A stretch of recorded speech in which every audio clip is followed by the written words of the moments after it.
Almighty God, we give thanks to you, the creator of the universe, and humbly beseech you to direct and prosper the deliberations of the members of this house here assembled for the advancement of your glory and the trust and welfare of the people of Trinidad and Tobago. Grant that peace and happiness, truth and justice may be established among us for all generations. Amen. Amen. Namaste.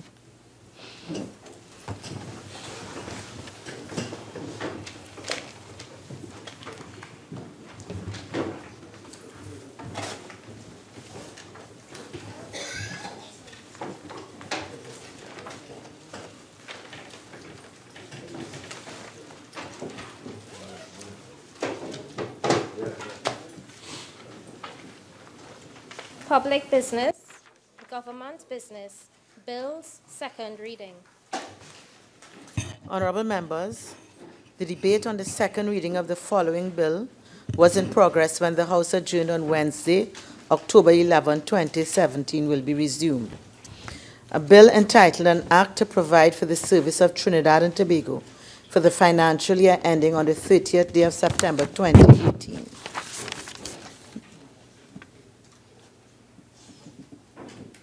Member for Vancouver South.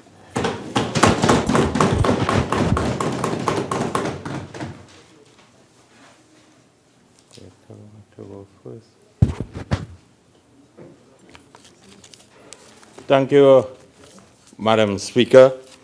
As I take the opportunity here to join this debate this morning on behalf of the opposition of Trinidad and Tobago. Madam Speaker, I take the opportunity here to deal with this budget, a budget that has given no sense of direction to the people of Trinidad and Tobago in relation to its delivery. Madam Speaker, this budget has been a budget that all and sundry has been against since its delivery by the Minister of Finance on behalf of the government led by Prime Minister Dr. Keith Rowley. And this budget has been clinically dissected by the Leader of the Opposition and all of my colleagues on this side in relation to its content, which lacks creativity, lacks a sense of direction, and has given no hope to the people of Trinidad and Tobago. And, Madam Speaker, I take the opportunity here on behalf of the Leader of the Opposition and on behalf of all my colleagues on this side to clearly indicate that there is a narrative that is being crafted, a narrative that is being put out in the public domain, that this budget has the widespread support of the people of Trinidad and Tobago and all the stakeholders at large. And I want to say from the outset, Madam Speaker, that this government led by Prime Minister Dr. Keith Rowley is living in a fool's paradise and living in an environment where they are totally disconnected from the people of Trinidad and Tobago, Madam Speaker. And before I do so, I want to take the opportunity here this morning to briefly respond to some of the issues that have been raised during this parliamentary debate, especially by the Minister in the Office of the Attorney General, the member for Laventille West and Port of Spain South, who took the opportunity here to try and paint the People's Partnership Government led by Kamla Prasad Bisesa as having Trinidad and Tobago in this current state that it is. And I want to say that in our 5 years led by the Honorable Kamla Prasad Bisesa, every sector of this society more or less experienced what we would call an increase in their standard of living. And the population of this country understood what it meant in terms of the improvement in your quality of life, whether it was in health, whether it was in the cost of living, and whether there was employment generation and so on, and a clear sense of direction, Madam Speaker. And Madam Speaker, the member for Laventille West took the opportunity to use a cricketing analogy to indicate that the Minister of Finance was like the legendary West Indies fast bowler who is popularly known as, or referred to as Whispering Death, the legendary Michael Houlin. And he said that the delivery of, and he referred to that famous over at Kensington Oval in Barbados, where he indicated that the 6 balls that were bowled to opening batsman Jeffrey Boycott was unplayable, and the leader of the opposition had no response and could not reply and could not craft an innings in response to the Minister of Finance. Well, I want to tell the member for Laventille West here this morning that he's not in the chamber, but I'm sure that his colleagues will take the opportunity to inform him that after 3 attempts to take his guard at the crease, Prime Minister Dr. Keith Rowley has relegated him to what we would call 13th man. He's no longer in the first 11. He is carrying what we would call towels and doing the job of a water boy in terms of his role on behalf of the government of Prime Minister Dr. Keith Rowley.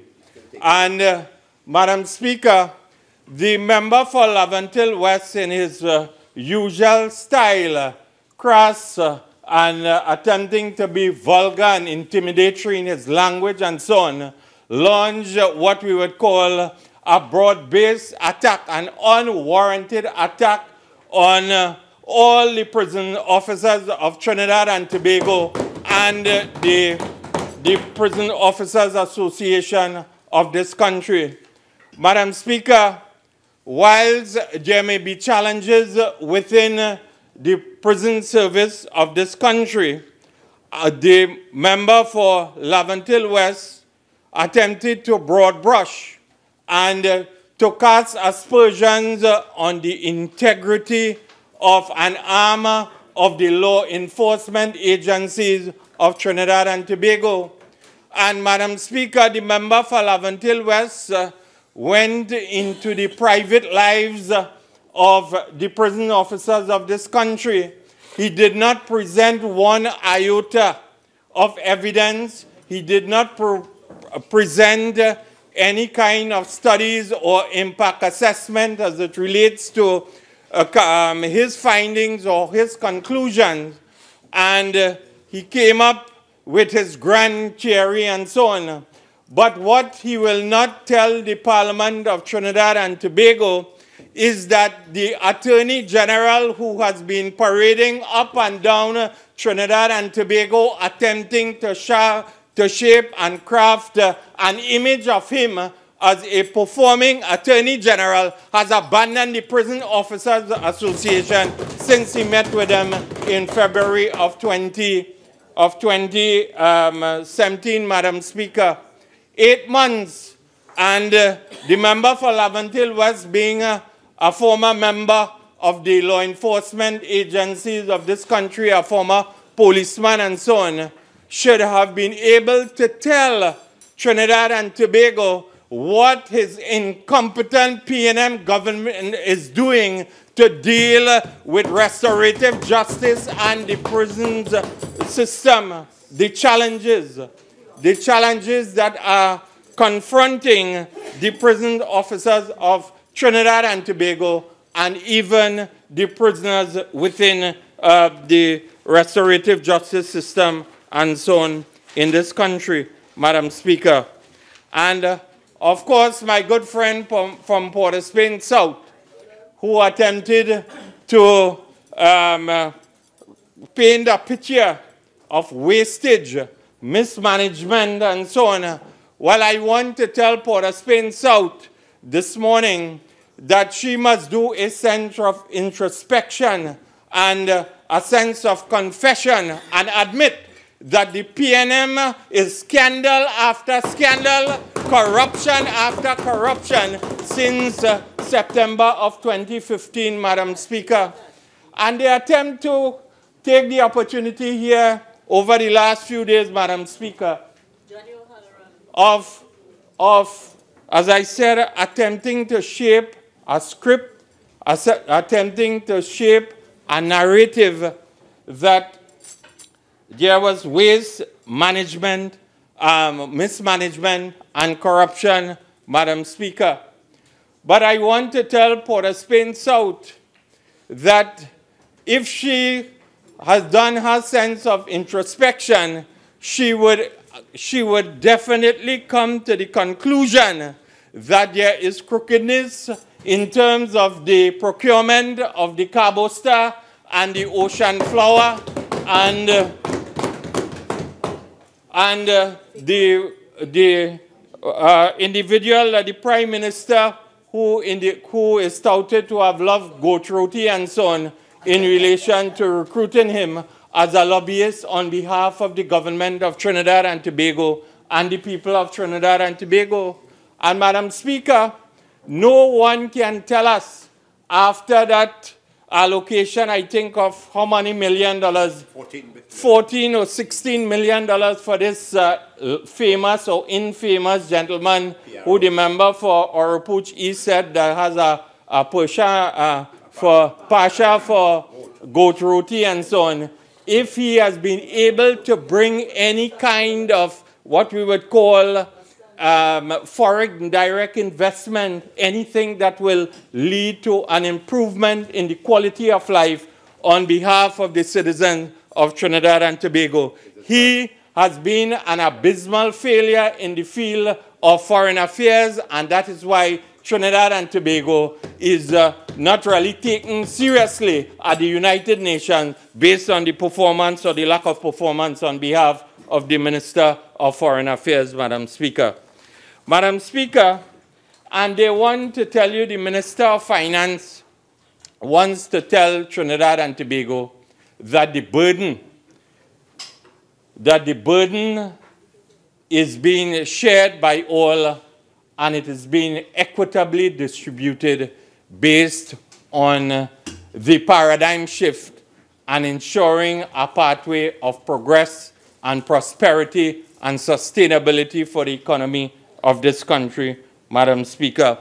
Well, I want to tell the Minister of Finance here this morning, after 3 budget presentations, after 2 midterm reviews, and mid-year reviews, whatever terminology he may want to append it from a financial point of view, and after how many drawdowns from the Heritage and Stabilization Fund, and borrowings, whether locally or from the multilateral lending agencies and so on.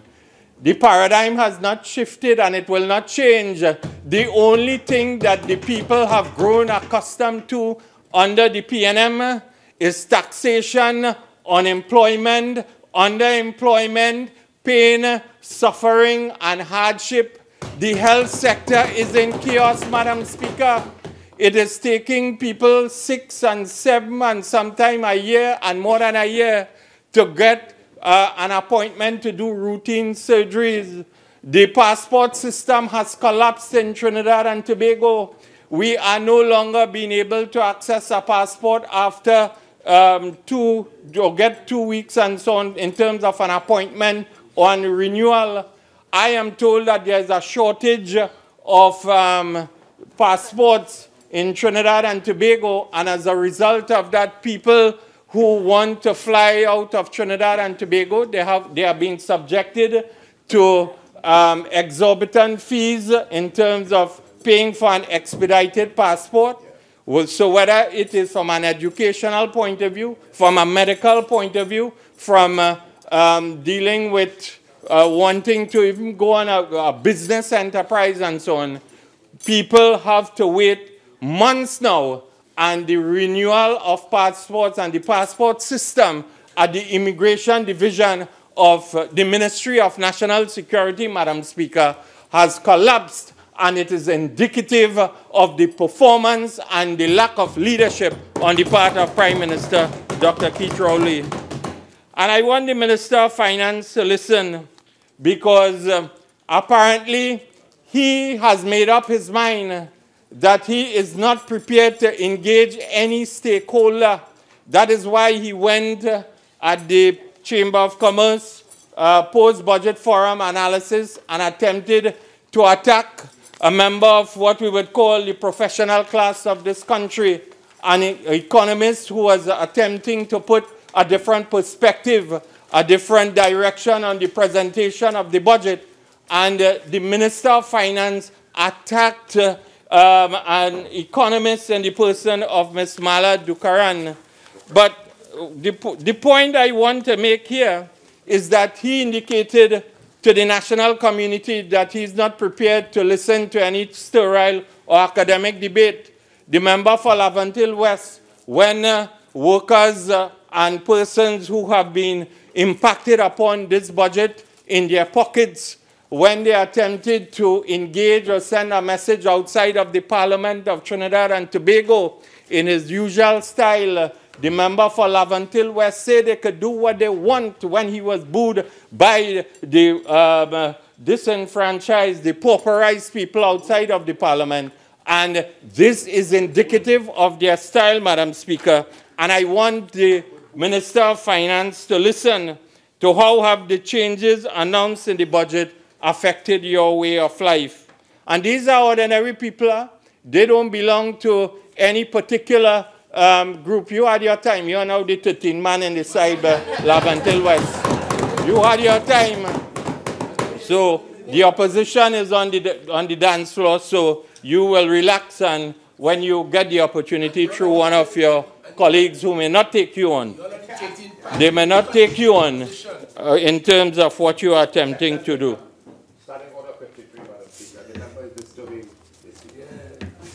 So, Madam Speaker, for example, a kitchen supervisor by the name of Sharmati Pancham from South Arapuch, things already expensive. Imagine what's going to happen now that fuel prices gone up. Your pay not getting better, going up, but the cost of living getting higher and higher. Life will get harder for the people. Annie Mohan, a business owner from Chaguanas. I have a problem with gate. My daughter got a diploma, and I have to get $14,000. I have to buy gas, food. I am single. We need to buy gas, food, and pay bills. I feel like a pauper. Angela Francis, a cemetery keeper from Mova. I don't even want to think about it. Life is hard for the working class, and think about it becoming stringent. The working class pays the price. Madam Speaker, Sarah Perrier, a student from Port of Spain, people can barely afford these prices. Now we have now, and they are not raising your salary. And of course, Madam Speaker, Natalie Purcell, 18, a student from Rosilac. In terms of gate, we have to wait too long when we apply for gate to know if we are approved. Now with the means test, I don't know what this means for us. And in the meantime, we have to find the money to pay our tuition fees, Madam Speaker. This is, yes, what we would call a snippet of the ordinary people who responded within. They didn't need any sense of analysis, Madam Speaker. They didn't need an economist. They didn't need an investment analyst and so on to tell them within mere hours of the delivery of this budget, this was the response of the ordinary people of Trinidad and Tobago, telling the failed government and the incompetent government of Prime Minister Dr. Keith Rowley, there can be no shift in the paradigm because it is sustained pressure on the poor since the 7th of February 2015, Madam Speaker. And they might want to tell you differently, Madam Speaker, but they, through their manifesto of 2015, and also in their interaction with the different stakeholders and so on in Trinidad and Tobago, they knew that in a way that when the partnership came into being, that there was what we would call an economic collapse or financial collapse in 2008.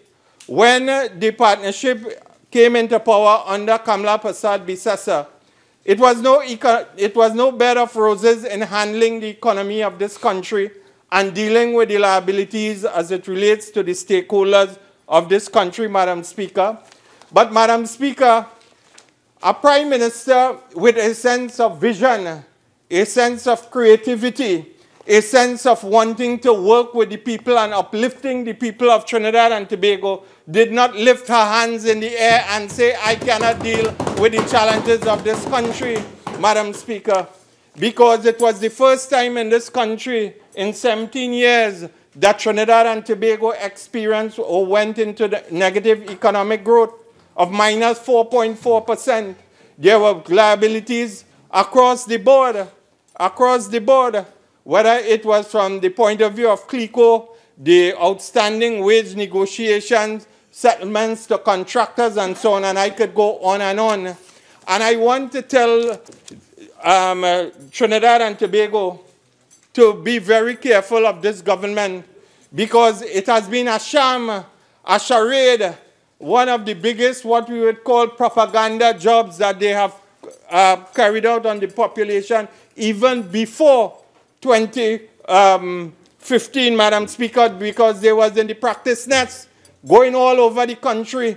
They were in the practice consulting with the stakeholders of this country, whether it was the business community, the labor community, civil society, and so on. They were consulting, they were in the practice nets telling the population of this country that they were red and ready. We have all the solutions to the problems facing and confronting the people of Trinidad and Tobago, Madam Speaker.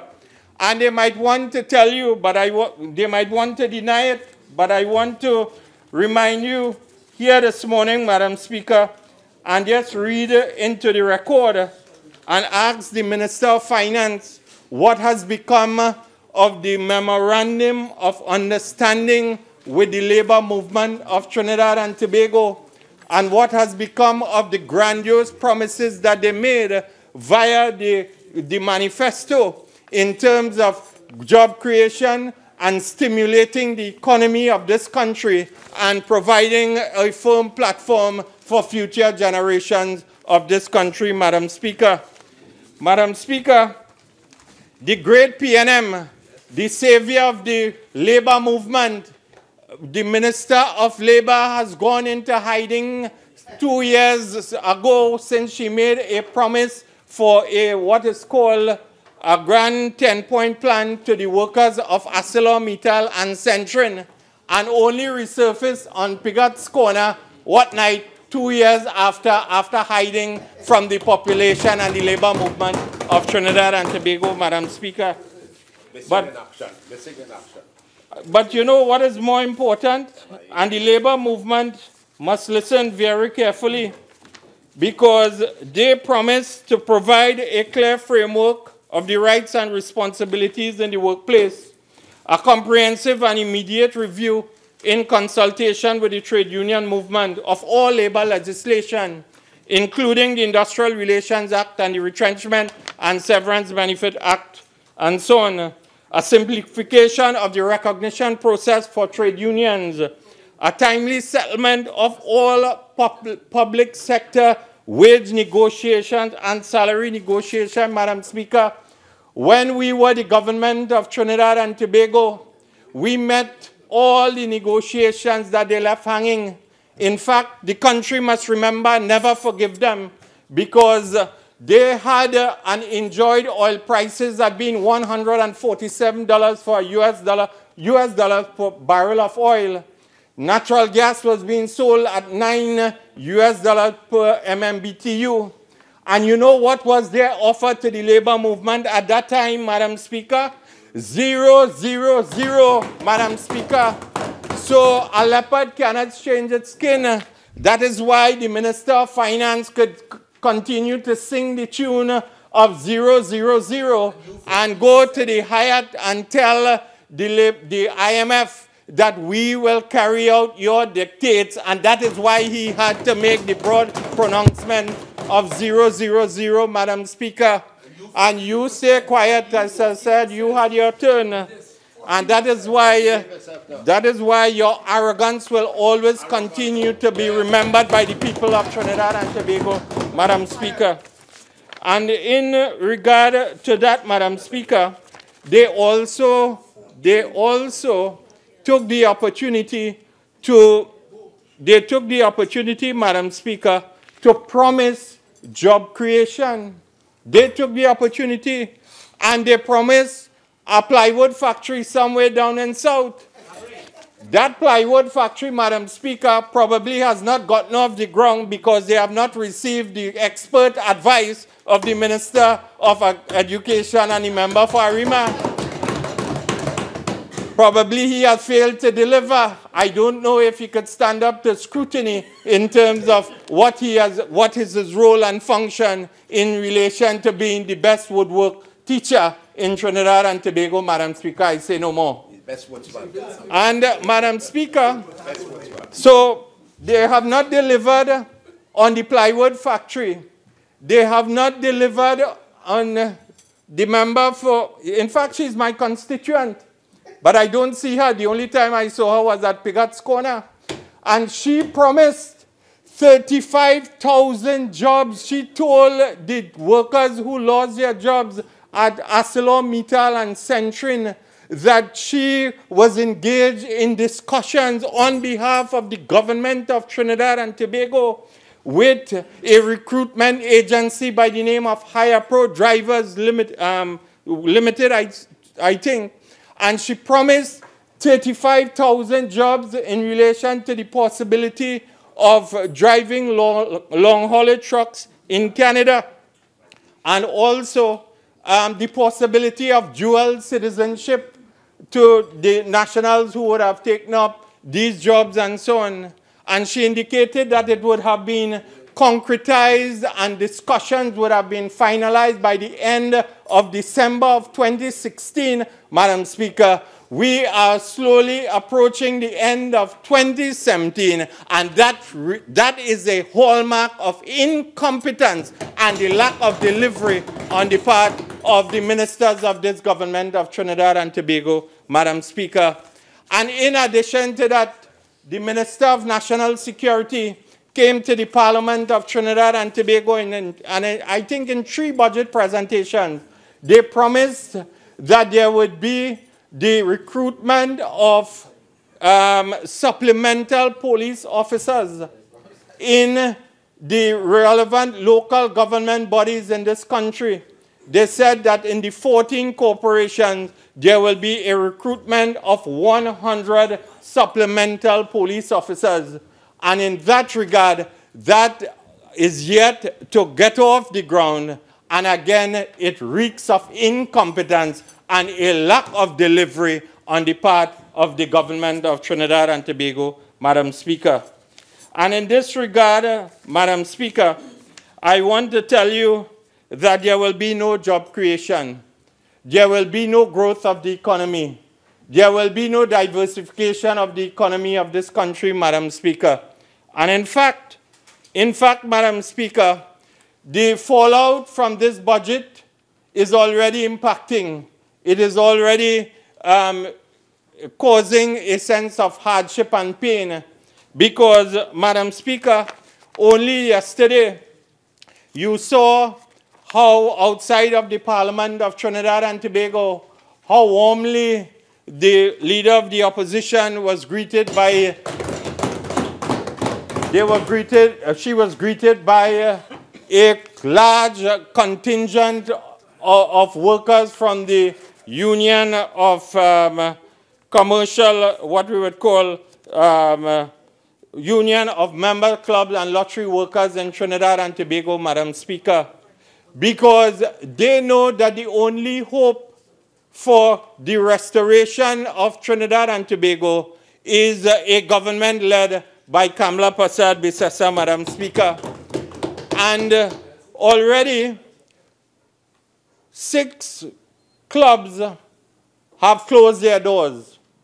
Already 6 clubs have closed their doors. And what that means is that 1,200 workers have joined the unemployment line or the unemployment numbers in this country based on the lack of creativity on the part of the government of Trinidad and Tobago, Madam Speaker.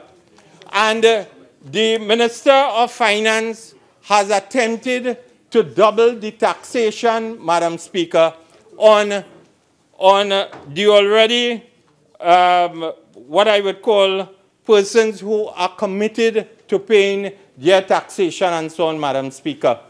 And in that regard, they don't have an appreciation, Madam Speaker, of the pain, the injustice and so on, the instability that this will bring to the number of single mothers and so on, the over 9,000 persons who are directly employed in this particular sphere of the economy of Trinidad and Tobago, and the further impact it will have upon approximately 30,000 persons who rely on this form of what, or in this industry, Madam Speaker.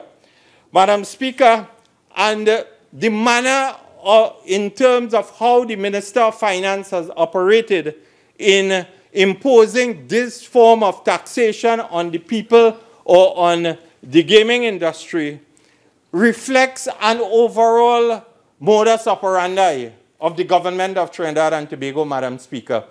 They continue to operate in bad faith. You cannot trust this government at no point in time, Madam Speaker, because of their modus operandi. There was a joint select committee before the Parliament of Trinidad and Tobago, Madam Speaker, headed by the Minister of Finance and the Attorney General of this country being part of this joint select committee. Submissions were before the committee. The stakeholders were being afforded the opportunity to air their concerns and so on. And again, like a thief in the night, without any sense of consultation, the Minister of Finance imposed this kind of taxation on the gaming industry of this country. And again, a measure that will lead to further unemployment, further hardship, and further pain in Trinidad and Tobago, Madam Speaker. And today, I want to ask the Prime Minister, and I want to ask the Minister of Finance in this country, Madam Speaker, what is the real plan for the public service of this country?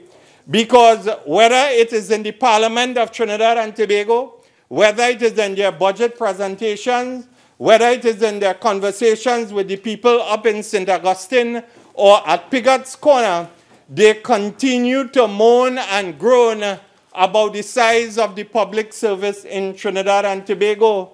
They continue to moan and groan about the collective bargaining process in the country.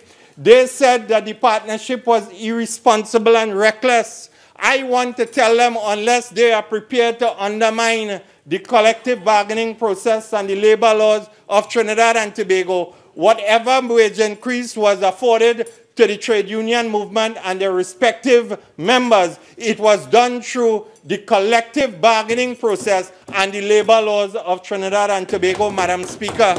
And what it tells me is that you are attacking the independence of the office of the chief personnel officer of this country and the officers of the Ministry of Labor and the Industrial Court of Trinidad and Tobago, because there were agreements that were realized bilaterally at the Ministry of Labor, at the office of the chief personnel officer, and the Industrial Court of Trinidad and Tobago. So, Madam Speaker, I want the Minister of Finance to tell us in his winding up whether it will be a program of job losses and cutting back in the ministries and across the public service based on the cuts that we have seen from a ministry point of view across the board, Madam Speaker.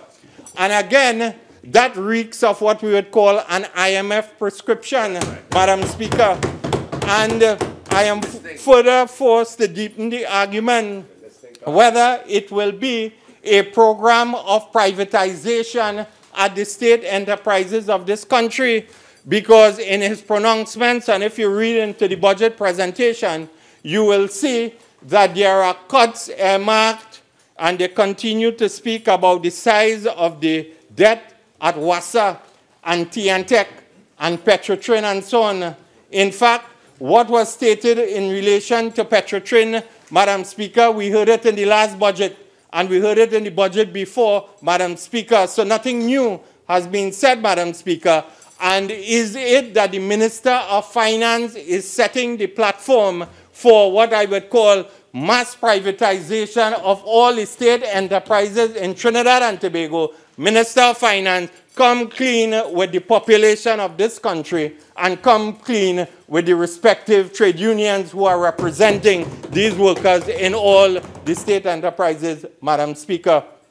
And that leads me to the very issue of Petrotrin, Madam Speaker.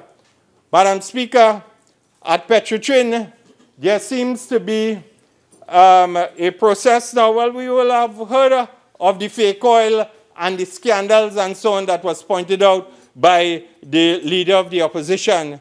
And up till now, they cannot tell us where the audit report is, what will become of the audit report and so on. But they boast of being, they love to use the words transparency and openness in government and so on, and working on behalf of the people of Trinidad and Tobago.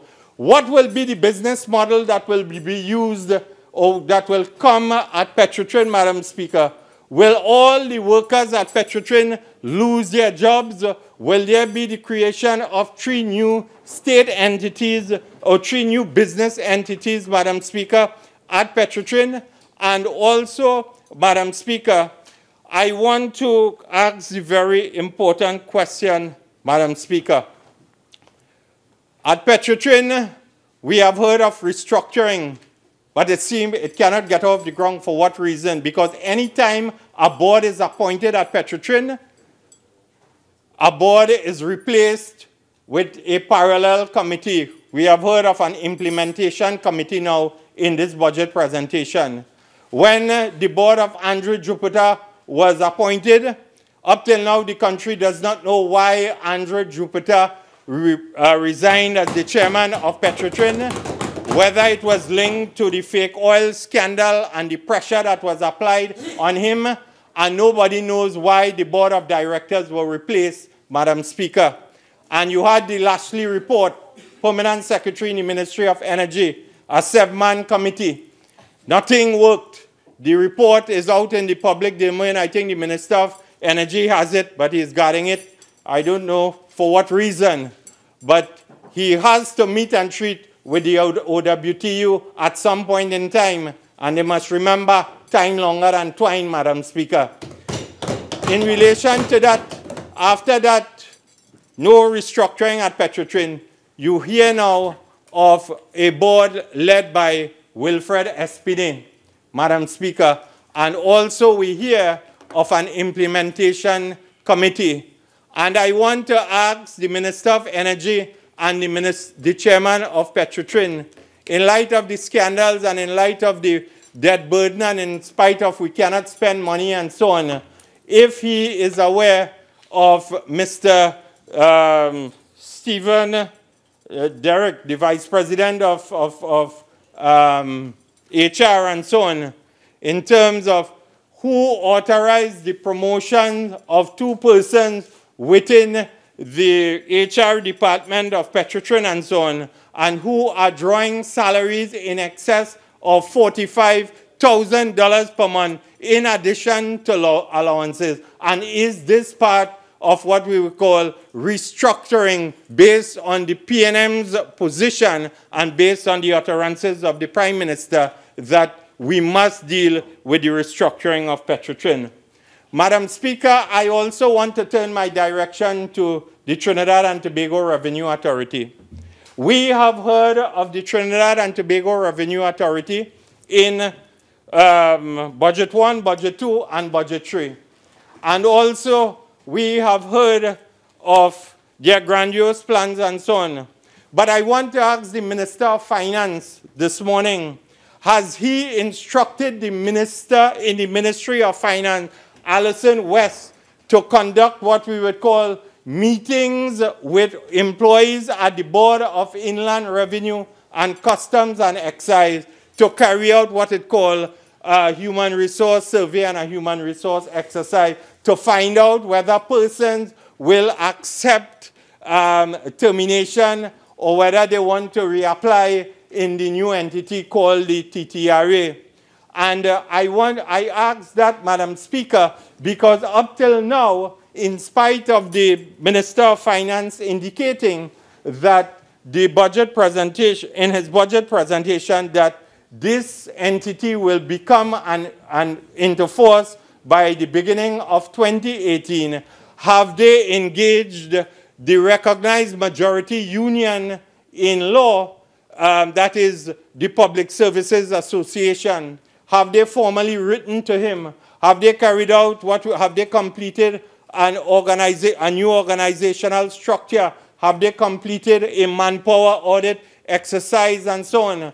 And in terms of successorship, Madam Speaker, will the Public Services Association have the right to continue to bargain on behalf of the employees who will form this new TTRA, Madam Speaker?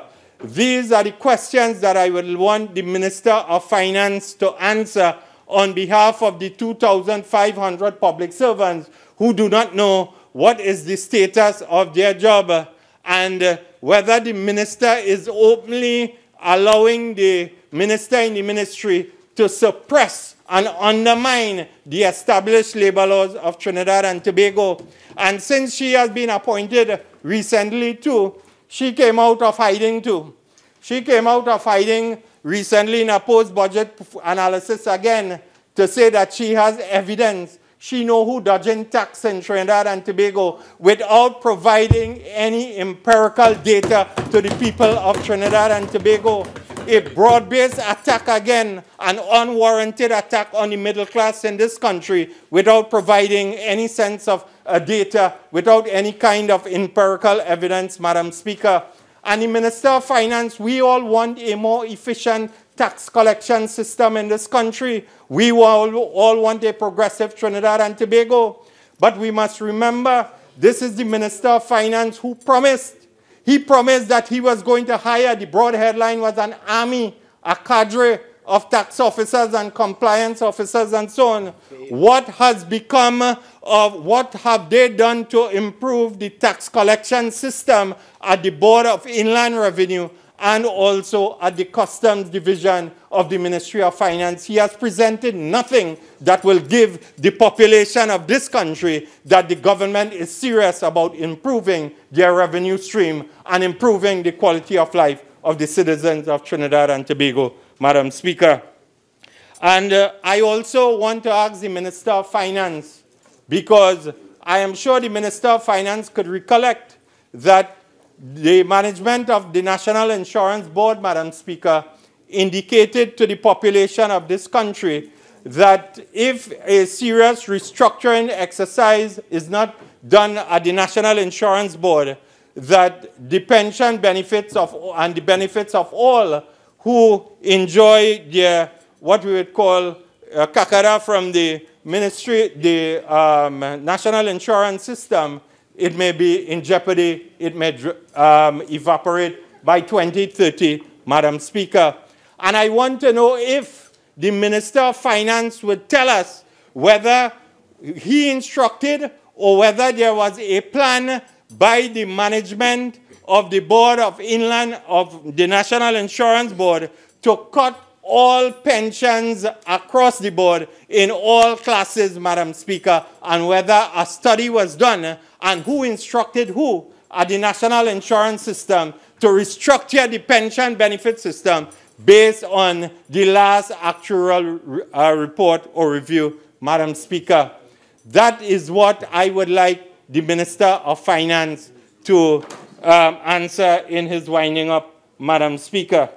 In addition to this, Madam Speaker, they must always remember that they will try to fool the people one time, two times, or three times. But they must be very aware that they cannot fool the people all the time, Madam Speaker, in terms of their statistics and what they have attempted to put out before the population of this country, Madam Speaker. Because I want to tell you, Madam Speaker, that they have said that unemployment is 3.6% in this country. Well, if unemployment is under 3.6% in this country, we have full employment in this country, Madam Speaker, then it should have nobody coming to my constituency office and lamenting the fact that they want a job because they cannot find a job in this economy. Member for Couva South, your original speaking time is now spent. You're entitled to 10 more minutes if you intend to avail yourself of it. Please proceed. Thank you, Madam Speaker. So, they want us to forget that 25,000 people have lost their jobs and 1,200 now with the casino workers and climbing. They want us to forget how much state enterprises have been closed. Carney Green, JISL, and I could reel out the list off the top of my head, Madam Speaker. I will not bore you with that. And also, they want you to feel that people, from an inflationary point of view, can afford to purchase basic goods and services. In my opening statement, Madam Speaker, I indicated how much people are traumatized, how people have been brutalized, how people have been beaten into submission from the point of view of their standard of living. And I want to tell them that the taxi drivers in Lake Oto, Tobago West, have already increased their taxi fares, and that will be throughout the length and breadth of Trinidad and Tobago, Madam Speaker. So the inflationary trend will continue under this government. There is no hope at all, Madam Speaker. And I want to ask Trinidad and Tobago, because I will make a case here on behalf of the constituents of Couva South.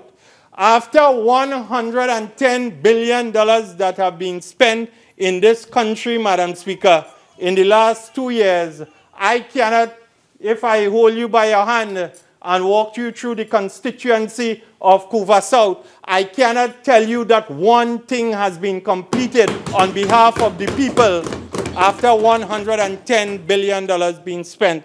And Madam Speaker, I won't bore the House with reading into the record, but I have a bundle of letters that have been written to respective ministers in this government on this side. The Minister of Education, they could find $400 million to start the highway going to wherever. They could find $178 million to start the rehabilitation of some road in Maruga Table. And I have no problem with the development of Trinidad and Tobago, no, Madam Speaker. But the wickedness is what I have a problem with. The vindictiveness is what I have a problem with, Madam Speaker. A early childhood education center completed in Soniladu Trace in Couva. The former Minister of Education has told me that it will only cost $50,000 to outfit it. Yeah. But you know what? They could find $90 million to pressure wash the Brian Lara Stadium and $3 million to drink champagne and have a good time at the opening ceremony. But you cannot find $50,000 in the development of the early childhood children of the constituency of Couva South. Well, I don't want to talk about Rohan, not Rohan, but the Minister of Works and Transport, the Minister of Works and Transport, going all around the constituencies of Trinidad and Tobago with much fanfare. He's committed to the improvement of infrastructural development and road rehabilitation in Trinidad and Tobago. You know what? The Camden Bridge that was started by the partnership government and halted by the vicious Minister of Works and the Minister of Works when he occupied. 48.6. Member for Couva South, I think you could say that in a better way. Okay, so just retract that and say it in a more appropriate way. Yes, Madam Speaker, the heartless Minister of Works and Transport. He said that the need to stop the work on the Camden Bridge was to conduct an audit, that there was corruption. Up till now, I'm still looking for him, like the Attorney General, to present their findings of audit for the people of Trinidad and Tobago. He said there was corruption, and after 2 years, the Camden Bridge, which is of critical importance to the flow of vehicular traffic in and out of the port of Point Lisas, and also the constituents of Couva South, no sign of it being completed. 2 years, the Balmain Recreation Ground, the partnership government put up the lights, run the wires, everything. I have written to 5 ministers of public utilities in 2 years, Madam Speaker. Lavantil West, Dabadi O'Meara, the Prime Minister, when he was held the portfolio of public utilities. Well, check, you didn't have time to even sit down on the chair. You didn't even have time for the Spencer to sit warm the chair. I feel very sorry for you. I empathize with you. But Madam Speaker, and Madam Speaker, they cannot light the Balmain Recreation Ground, Madam Speaker. In addition, the very progressive Minister of Tertiary Education that we had, Madam Speaker, Fazal Karim, built the aviation campus. We had a vision under Kamla Prasad Bisasa, Madam Speaker, that would have taken the young people of this country. I see the public gallery is filled with them this morning. We had a vision for their future. We spent $63 million in building an aviation campus that would have provided hope for the young people in building a career in the aviation industry, conserving foreign exchange in this country, Madam Speaker. And you know what, Madam Speaker? They are allowing Karaili Bush. They are allowing all kind of vine. They have withdrawn. They have jingy growing on it, Madam Speaker. And they have withdrawn the security, Madam Speaker, because they do not want to open the aviation campus, Madam Speaker. In addition to that, Madam Speaker, so they have failed the people of Couva South on education. They have failed the people of Couva South on infrastructural development. They have failed the people of Couva South as it relates to the delivery of public utilities. Madam Speaker, I don't know if you drive throughout the length and breadth of Trinidad and Tobago, but the public lighting system in this country has collapsed. Everywhere you go, there are areas of your respective constituencies that are in darkness. In fact, in Couva South, Labre boasting how many street lights that she have had repaired. In Couva South, there's over 200 street lights that have been blown and cannot be repaired on behalf of the people. And they live in fear because of the failure of them as it relates to tackling crime in Trinidad and Tobago, Madam Speaker. So from where I sit, Madam Speaker, there can be no paradigm shift. The only thing that the people will experience under the government of Prime Minister Dr. Keith Rowley is incompetence, scandal, corruption, a lack of delivery, Madam Speaker, and they will be forced to find more money to provide food on the table. They will only be able to barely make ends meet, Madam Speaker, because they are committed to undermining the free and fair collective bargaining process in this country, because in their manifesto too, they promise a timely revision of the minimum wage rates in this country. They cannot tell you how much wage negotiation they have settled on behalf of the workers of this country, Madam Speaker. What is the future for workers and their children in an economy beyond 2040 in this country? Simply because it was a farce, it was a charade, it was a campaign in public relations. They were never ready to govern Trinidad and Tobago. And that is why in the next general elections, whenever it is called, the PNM and Prime Minister, Dr. Keith Rowley, will be history in terms of the political landscape of Trinidad and Tobago. I thank you. Member for San Fernando West.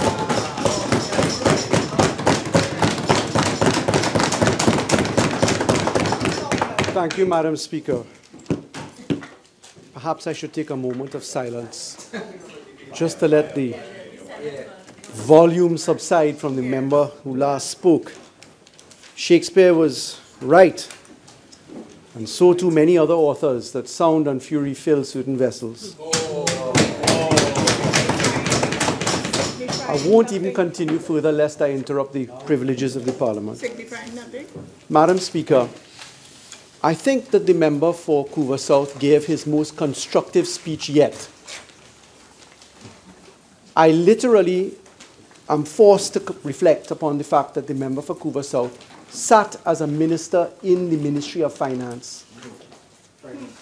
It wasn't that he didn't serve in a position of authority or management. I really did expect the honourable member to carry a message to all of Trinidad and Tobago as to the reality of where we are. In speaking to the reality, first of all, may I offer my sincere congratulations to the Minister of Finance, to the Minister of Planning for an excellently constructed budget. And I'd like to say why. This budget was brought on the back of a first of its kind event, referred to as a Spotlight on Trinidad and Tobago. It was held on the 27th of September. It was an intervention by the public servants from the Ministry of Finance, the Central Bank, the Chambers of Commerce, and there was a full-day seminar speaking to the reality of Trinidad and Tobago. The truth is, an appropriation bill as this is really intended to be a report to the country on two facts. One, your allocations and how they have been spent, and two, your prospects for future development and strategy, both of them residing in the context of what your current reality is. And that first of its kind introduction into the facts and figures of Trinidad and Tobago on the 27th of September demonstrated what I think we should all join into. It's the reality of Trinidad and Tobago. It's in the context of the appropriation bill. What is the reality? You see, it's very easy if you listen to the hyperbole of argument, sometimes resembling that offered by my learned friend from Couva South. If you listen to the argument, they say that there's only 3.5%, 3.6% unemployment in Trinidad and Tobago. That means nobody should be in my office asking for a job. I mean, simple extrapolation mathematics will tell you that 3.5% of 1.4 million people is 49,000 people. You must expect people to be at your office. But isn't it true that the business community is now speaking to employment which resembles a 40% absenteeism rate? We have one of the backroom offices where we're encouraging growth and development in the sectors of Trinidad and Tobago. The backroom offices are saying that of the call centers across the Caribbean and backroom offices across the Caribbean, Trinidad and Tobago distinguishes itself by having a 45% absenteeism rate. The call to our country right now is sobriety, it's production, it's discipline, it's tolerance in the construct of the economic position that we find ourselves in. And what is that economic position? We had between 2010 to 2015 an average oil price, if you average off the prices per year, of roughly $101.66 per barrel. The average oil price between 2015 and 2017 is $41 per barrel. So you've gone from 100 to 41. The gas price on average between 2010 to 2015 is 3.96. The average price between 2015 and 2017 is 2.75. Now, we are a gas economy, not so much an oil economy. Our production levels have dropped from 100,000 barrels of oil per day to 77,000 barrels of oil per day, and the price has dropped from 100 on average down to $41 on average. You're producing less and you're selling it for less. We've just had the Minister of Finance come truthfully and tell us that we spent $53 billion and we earned $35 billion. There's a gap. We're told that the deficit gap this year is going to be $7 billion odd after financing, etc., filling the hole. But the real decision in telling the facts and center staging the need for productivity and value for money is really in the income that we earn. Taxes on incomes and profit. For oil companies, we have dropped from $16.02 billion in 2011, $16,000 million. $16.02 billion we have dropped to $472 million. 16 billion to 472 is a 99.97% drop in your revenue. Oil revenue as a percentage of total revenue has dropped from 33.7% in the time of the last government to 1.2%. That is a 96.44% drop in revenue. Our expenditure from 2010 to 2015, we moved from 6.7 billion to 10 billion. We increased our expenditure by 50%. Goods and services, we increased from 6.4 billion to 8 billion, a 20% increase. Interest payments increased by 4% from 3.29 billion to 3.4 billion. Transfers and subsidies grew from 23 billion to 30 billion. Transfers and subsidies include social welfare support, CDAP, GATE, fuel subsidy. That entire package now costs, in terms of our total expenditure, 53 cents out of every 100 are spent on transfers and subsidies. The subsidy on petroleum in 2015 was $4.5 billion. 2016 it went down to 0.9 billion, and 2017 went down to 0.8 billion. Now, why have I bothered to repeat the information? Let's put it into context in the appropriation bill. If you listen to Coover South talk about spending money in certain areas, he then says, why don't you spend on another area? But Madam Speaker, with the greatest of respect, we hear prescriptions as to why don't you spend more, but not a member opposite tells us in the thread and tapestry what you should give up to spend over there. You see, the Minister of Finance has had the task in balancing the PSIP, in balancing the expenditure of our country. He has had to decide, how do we spend in one area and take away from another? And what honorable members opposite are not leveling with the country on is why we are in this situation. I heard honorable member for Pointe-a-Pierre say that Kevin Ramnarine was the best Minister of Energy in Trinidad and Tobago. And I just want to spend one reflective point. Madam Speaker, what caused our revenue from our taxes on income and profits on oil companies to drop by 99.97%? What dropped us from 16.9 billion in 2014 to 472 million? What dropped from, let me repeat that, 16.9 billion in 2014 to 472 million. It was a decision of the cabinet of the last government. Now, I don't propose this morning to be pejorative or to cast blame. The focus of my contribution this morning is to report on the realities of where we are and what the Ministry of the Attorney General and Legal Affairs has done, as I will come to shortly. What caused that decision? It's true, and it was a very good decision, to give incentives for oil and gas production. To tell companies in the oil and gas industry, come and invest, and we'll give you an incentive to invest. That's true. Yes, you must be honest. But the problem was in failing to cap the carry-forward losses. That's the problem.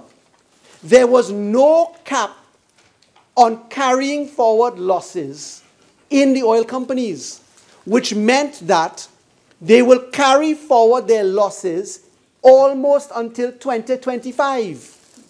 So this 99.97% drop in revenue continues until 2025, where we earn $472 million because they failed to put a cap on the write-off of deferred taxation liabilities.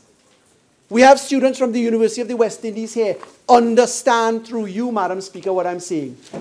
The cyanide pill in the decision of the last cabinet in 2014 was a failure to calculate what the companies would do in terms of their carry-forward losses beyond the concession, which extends only until the next 2 months. So what do we do in Trinidad and Tobago? You've lost 99% of your revenue. You have to continue in the public sector. We only manage to maintain at most months the payment of public servant salaries. As Attorney General, I've had to approve the bonds for each of the payments for public servant salaries as we have auctions going on right now, today, this week, to pay for public servant salaries. We hear from the opposition, don't cut, spend over here, but not one reflection is spent on where to take it from. And what has happened in Trinidad and Tobago? I've heard Naparima just say across the floor, Cabo Star and other events. And defending the wrongdoers there. Madam Speaker, permit me to reflect upon this. I've heard the member for St. Augustine. I've heard the member for Couva South. I've heard the member for Naparima. The truth is this. They say all of the allegations against the last government and they're not seeing any action. I'd like to say we took a very specific decision not to prosecute in the press or in the public domain. And why? We spent as a country between 2010 to 2015 $1.4 billion in legal fees, and we have nothing to show for it. Right now, today, I can tell that in fact pleadings have been filed in the court to deal with major corruption activities. There's several matters that are before the courts right now.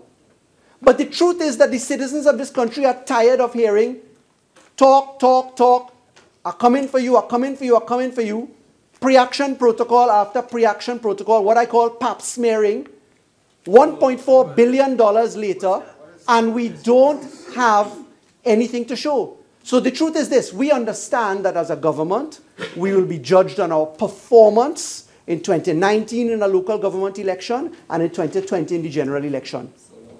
Because the truth is that the population is waiting to see what you have done. Let me turn, Madam Speaker, to the Attorney General's office. As you know, there was a merger of two ministries, Attorney General and Legal Affairs. That merger, I'm happy to say, has been managed by the addition of two very skilled people into the ministry. One is, of course, the member for Port of Spain North St. Anne's West, and the other is the member for Laventille West. And I would like to take a moment to thank both honorable members for the enterprise and skill that they bring in an egoless environment where we share up the work and divide and conquer. And why is that?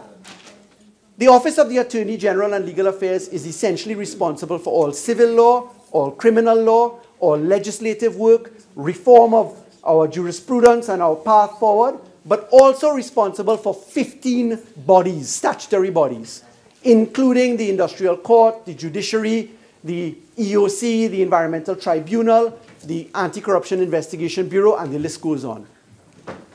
In that management of the entire backbone of Trinidad and Tobago's structure, the Attorney General's office is called upon to really be the engine for reform and reflection. When we look to the appropriations, the appropriation that we came from by the last government was $547,290 million. The appropriation now before us for the two ministries, Attorney General and Legal Affairs, is $263 million. In other words, then, it is 48% of the budget that my predecessor Attorneys General worked with. 48% of the budget. What have we done with our 48% of the budget? What I can tell you is that the litmus test on that is to be found by a reflection of fees spent. We saw in the last government that there was $444 million in legal fees spent in the Attorney General's office.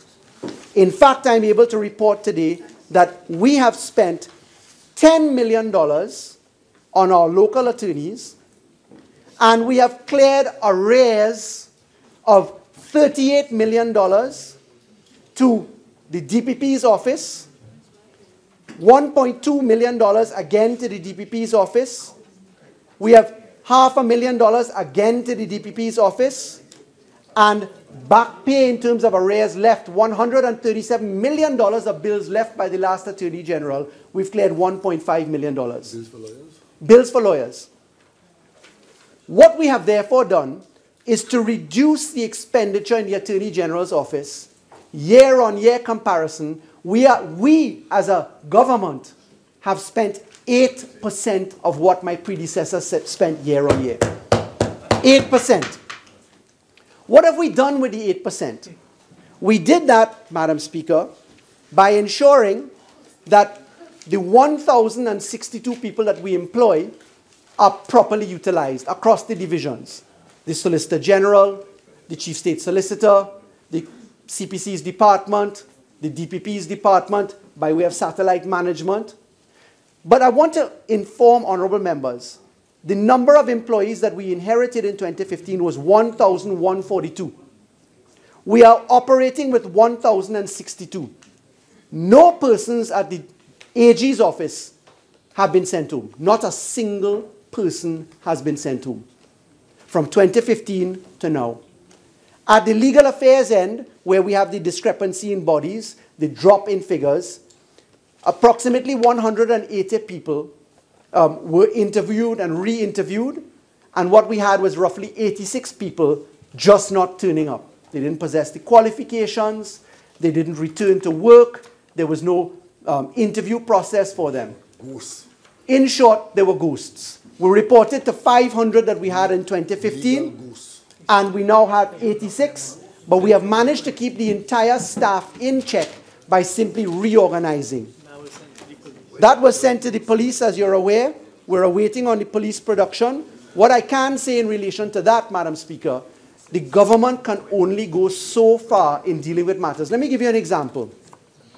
We had an example of a case that is now complete, of members of the Defense Force being alleged to have robbed the Defense Force, essentially. The Attorney General's office went in, took action against these persons, froze their accounts, recovered their assets, and they admitted to guilt on the pleadings. They admitted to guilt. The police have yet to charge them. We have done our end of the work on the civil side. I cannot agitate the police or the Director of Public Prosecutions to do more than they can, other than to provide them with the documentation. We have roughly, in the Solicitor General's department, an increase of about 20% of the workload year on year. We're processing approximately 2,519 new matters, and when you do the ratio, how we managed to save money, we did so because we now have roughly 52 matters per attorney. In the Chief State Solicitor's department, where we have 27 persons working across administrative matters and otherwise, we have a much higher number, but it's a lesser workload of approximately 1,500 matters per attorney. And what we have done really is to ensure that we're getting value for money of the persons who are working there. That's how we're able to drop a legal bill from $138 million per year, as my predecessor spent, down to $10 million per year. And that's no small feat, Madam Speaker. That's accounting for value for money at the Attorney General's office. Madam Speaker, I heard the member for St. Augustine yesterday speaking to efficiencies. I'd like to say that some of the efficiency improvements in the Attorney General's office has been because we have computerized the environment. We've provided laptops for the first time to the state attorneys working. We've provided a case management system for the first time to attorneys working. We have provided a tracking system, what you call docket management, for state attorneys working. What we have done, essentially, Madam Speaker, is to make sure that Trinidad and Tobago has a functioning environment. The member for St. Augustine yesterday spoke about the Attorney General being tactical and bringing bad law and saying that 3/5 majorities were required on bills. And I asked in crosstalk yesterday to my learned colleague, well, if you have a complaint of that nature, why don't you go to court? And his response was, it's too expensive to go to court. I'd like to inform the honourable member that in matters of a constitutional nature, where you can go and there's no prescriptive amount, that the maximum exposure in costs that you're facing is 14,000 TT dollars. That is certainly not a far stretch, Madam Speaker. But I'd like to tell the honourable member this. If the law was that bad, as he referred to it in the abolition of child marriages, where we were speaking about that abolition for a short 26 years, where the opposition was telling us, go and consult some more. If it was that bad, why did every single member, minus Siparia, who was not here, vote for that bill? You see, Madam Speaker, the honourable members said to us, bring good law and we'll support it. How do we explain the fact that the Senate bench of the United National Congress supported law 100% as brought by this government, and then when we bring it down to the House, every man jack opposite votes no for it? Obstruction, you call that. How could that match up to bring good law and we'll support it? Their own Senate bench sits for hours on end and support the law, but the members in the House of Representatives vote no for what their own senators brought. Now, it's true that you have two different houses, but they are under one whip, one leadership whip, and that is the member for Siparia. So most respectfully, Madam Speaker, it makes no sense. When we look to the work conducted by the Chief State, by the CPC's department, we're in fact properly on track to where we are, wanting to find ourselves. And when we look to the work that the CPC's department brought forward, let me just reflect on some of those figures. We in fact dealt with 66 bills at the legislative department, 186 legal notices, 25 bills were introduced into Parliament. We dealt with the criminal justice reform as a mainstay. And in dealing with criminal justice reform, we then layer that as a platform to take the anti-corruption, which I'll come to in just a moment, as to where we're headed to in the future. But the CPC's department has been very hard at work. The work which we have performed is not without effort. In fact, as the piloter of most of the bills in this session now completed, I can tell you that we sat in Parliament up to 4 days a week, twice in the Senate and twice in the House. That is to keep pace with the demand of work that is going on. But Madam Speaker, if you listen to honourable members opposite, in their statement that they will only support good law, how do we reflect upon the anti-gang bill that we brought? Madam Speaker, I propose to reflect upon the merit for supporting that bill on two fronts. One, it was simply for an extension of a sunset clause by the last government. And two, we have had the benefit of litigation on anti-gang matters. There are 44 matters of litigation, now completed in large part, all of which have had up to Court of Appeal reflection upon the anti-gang bill. And in reflecting upon the anti-gang bill, what the court said, unfortunately, it was a double-edged sword. They said that the last government basically caused the detention of persons without evidence, and therefore we are now exposed to $100,000 plus $120,000, $200,000 per case. So that's 44 multiplied by $200,000 in terms of exposure for costs. But what the Honorable Judge of Appeal, Mr. Justice Barrow, reflected upon was that had the police come with the evidence before the court that there was a structured gang activity, there were described operations amongst them, that the law could have stood. And my honorable colleagues opposite know this, because one of their lead senators, Senator Ramleen, who's done some very good work in the last parliament, in the last session concluded, was part of that litigation team which dealt with it. But it is inexplicable when we are battling with crime for members opposite not to support legislation as they have. Madam Speaker, allow me to reflect upon the office of the DPP. I'd like to say that in dealing with the office of the DPP, we have advanced work which was sitting idle for the very long time of successive governments put back to back. In fact, there was a good push and momentum up to 2009, and then it fell flat. We have invited the country to have the DPP's office become more efficient, specifically to operationalize the abolition of preliminary inquiries. Why? The example of fraud that stands foremost in the mind of citizens in Trinidad and Tobago is the Piarco Airport inquiry. Persons who are before the court wish to have their day in court. Persons who are crying for justice wish to see if there's merit in the case. The simple point there is that that case has been going on for 17 years. After the 17th year has now come upon us, we're now going into judicial review of the magistrate's inquiry into Piarco number 2. That then goes to the Court of Appeal, then to the Privy Council, then back to the magistrate. So we're looking at another 5 to 6 years. We have said to the country the abolition of preliminary inquiries will quicken the pace of justice. It allows for less people to stay in pretrial detention in the prison service, in the prison's population. It allows for the improvement of the consequence following the event. But when we look to the abolition of preliminary inquiries and in advocating the DPP as a central figure, whether it is under the existing law, which allows the DPP to directly indict under Section 23 of the Preliminary Inquiries Act, or under the new proposed law, what we can say is that manpower was critical, offices were critical, and budget was critical.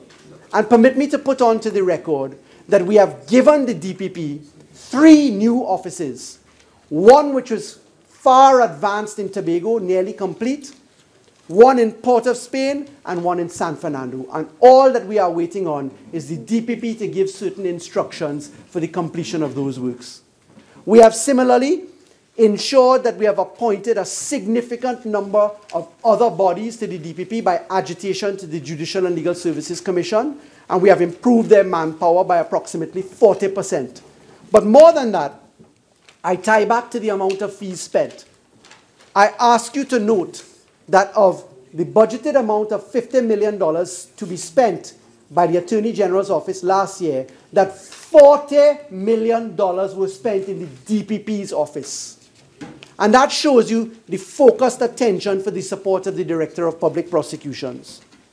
More than that, Madam Speaker, in terms of dealing with crime, which is the #1 issue in our country, if you look at the statistics in crime, you can analyze till kingdom come.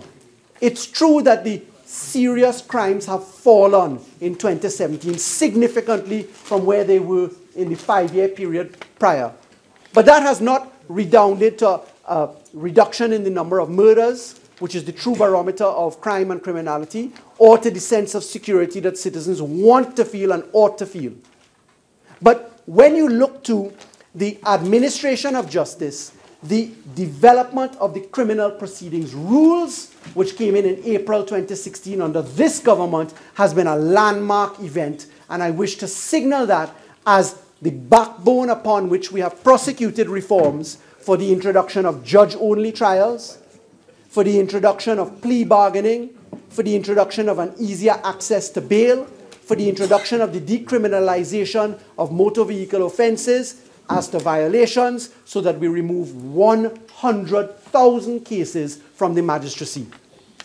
But I would like to say that that has been on the back of two significant points of development in the AG's office. And that involves improving the prosecutorial management in the Trinidad and Tobago Police Service, which does 95% of our prosecutions, and also in the DPP's office. And you've heard of the commitment that the government has given to the DPP's office. But when you look to the Trinidad and Tobago Police Service, the introduction, as is now happening under the very capable hand of Laventille West, is for case management structures in the TTPS, so that the prosecutors are ready when the matters come in and that they can meet their obligations under the criminal proceedings rules. Madam Speaker, this quickening of the pace of the criminal justice system is tied in to other aspects of significant development for us. And that significant development lies in fraud and corruption, it lies in anti-terrorism, and it lies in specifically ensuring that we meet our obligations by having a consequence meted out to an event. If you commit the crime, you should do the time. That's usually the maxim spoken there. But what we have right now, Madam Speaker, in the quickening of justice is the next platform. You have heard the government speak, and you will see in this session of Parliament that having dealt with some of the criminal justice factors, we are improving the prosecutorial functions at the DPP's office in tandem with the development of a public defender system. And that is specifically because one of the roadblocks to the prosecution of matters is that the defendant's attorney is not available. My lawyer is busy. So the obligation should be that the matter starts not with the counsel of choice, but with competent counsel. If after 3 occasions have passed, you are not ready, the state should provide you with counsel. And that is the development of the Legal Aid and Advice Authority reform, which is fast under production. No less a person than the member for Laventille West doing yeoman service there, together with Minister Young and I both. Madam Speaker, when we come now to treating with criminality, the rationale standing behind what is referred to as the Al Capone approach is really quite simple.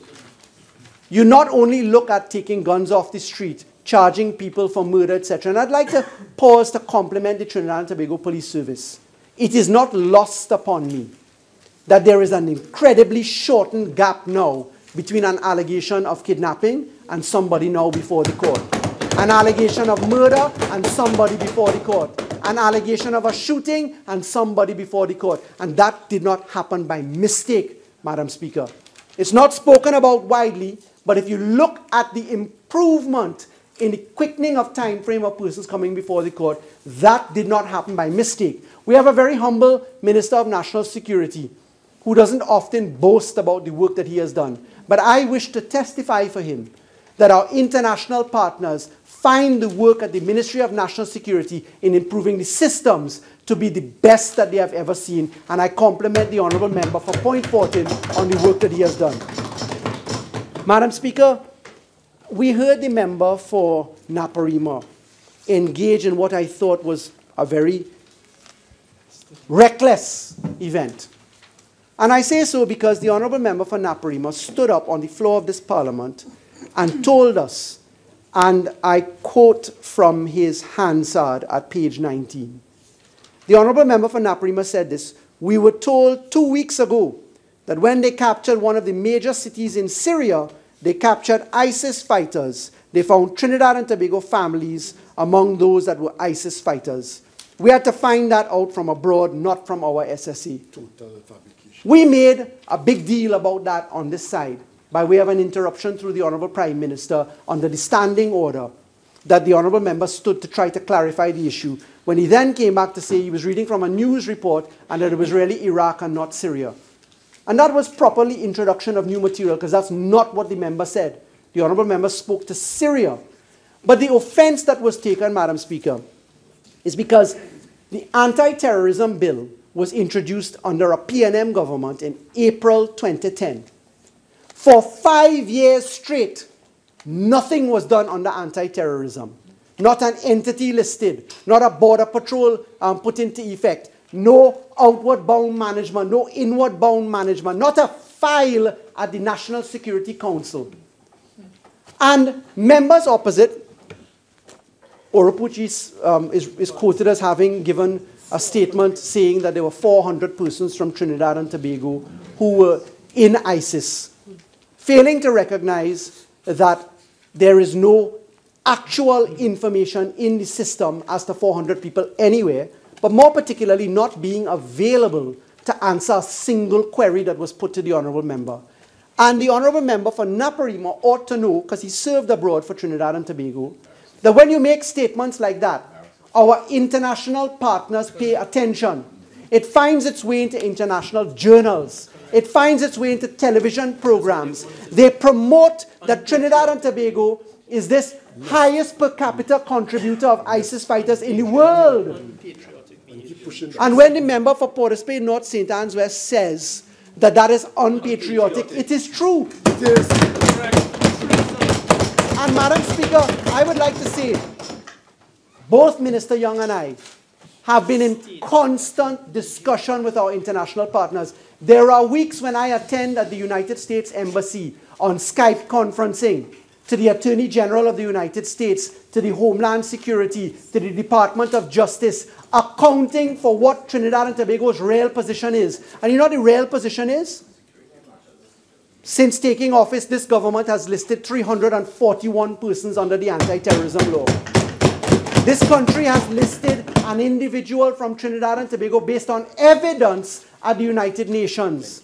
This country, under the Minister of National Security, has taken up a product which sat languishing for 5 years under the last government to introduce the Pisces system. And for those who don't know, when you enter the United States and they ask for your fingerprints and they take a picture of you, that's the Pisces system. No border control mechanisms were put into place. The advanced passenger information, the introduction of the version of Pisces into our jails so that we can do biometric mapping, none of that was put into place. But our Minister of National Security and the Attorney General's office have actually signed and are implementing all of these measures. So, Madam Speaker, standing up and making irresponsible statements devoid from facts is the same form of behavior that we see in Tobago. Let's diversify. Trinidad and Tobago needs tourism, but don't bring sandals, because sandals is the worst. St. Lucia has 7 of them or 6 of them, but Trinidad and Tobago doesn't need any. Let's diversify into tourism, but don't go to Tobago, because you will find no foods on the shelf, no water in the grocery. Transportation can't happen when the truth is the ferries sailing with 30% capacity. 30% capacity. And worse yet, when you see public servants being invited to go on leave and investigations going on, it's not by mistake, Madam Speaker. When you see a dismissal happen in a public service environment, it's not by mistake, Madam Speaker. When the government seeks to focus upon securing the goods and services for Trinidad and Tobago by eliminating corruption, what does the opposition do? They say, oh, they're attacking public servants. Side with them. Madam Speaker, it reminds me of the debate that's going on in the gaming community right now.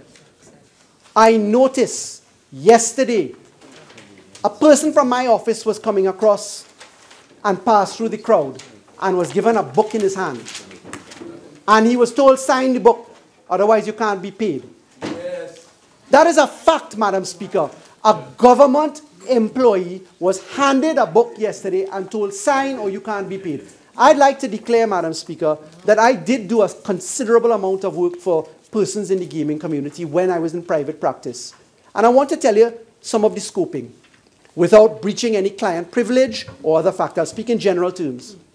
I am aware of one casino that rented a location for $450,000 a month and kept it empty for umpteen years just to block competition from coming. Wow. $450,000 per month to block competition from occupying the space. I find it conspicuous that the actual owners are not coming forward, that the workers are being sent forward. And I'd like to tell the workers, don't be used as scapegoats. Don't be used as scapegoats. The gaming community is wealthy enough to afford the measures put into effect. But more than that, Madam Speaker, there is enough room for adjustment. There is no reason to threaten the workers or to agitate. Madam Speaker, it gives this government no pleasure for people to be told bad news, such as, let's remove a subsidy. Look at the increase in diesel. It's 48%. Not every car uses diesel.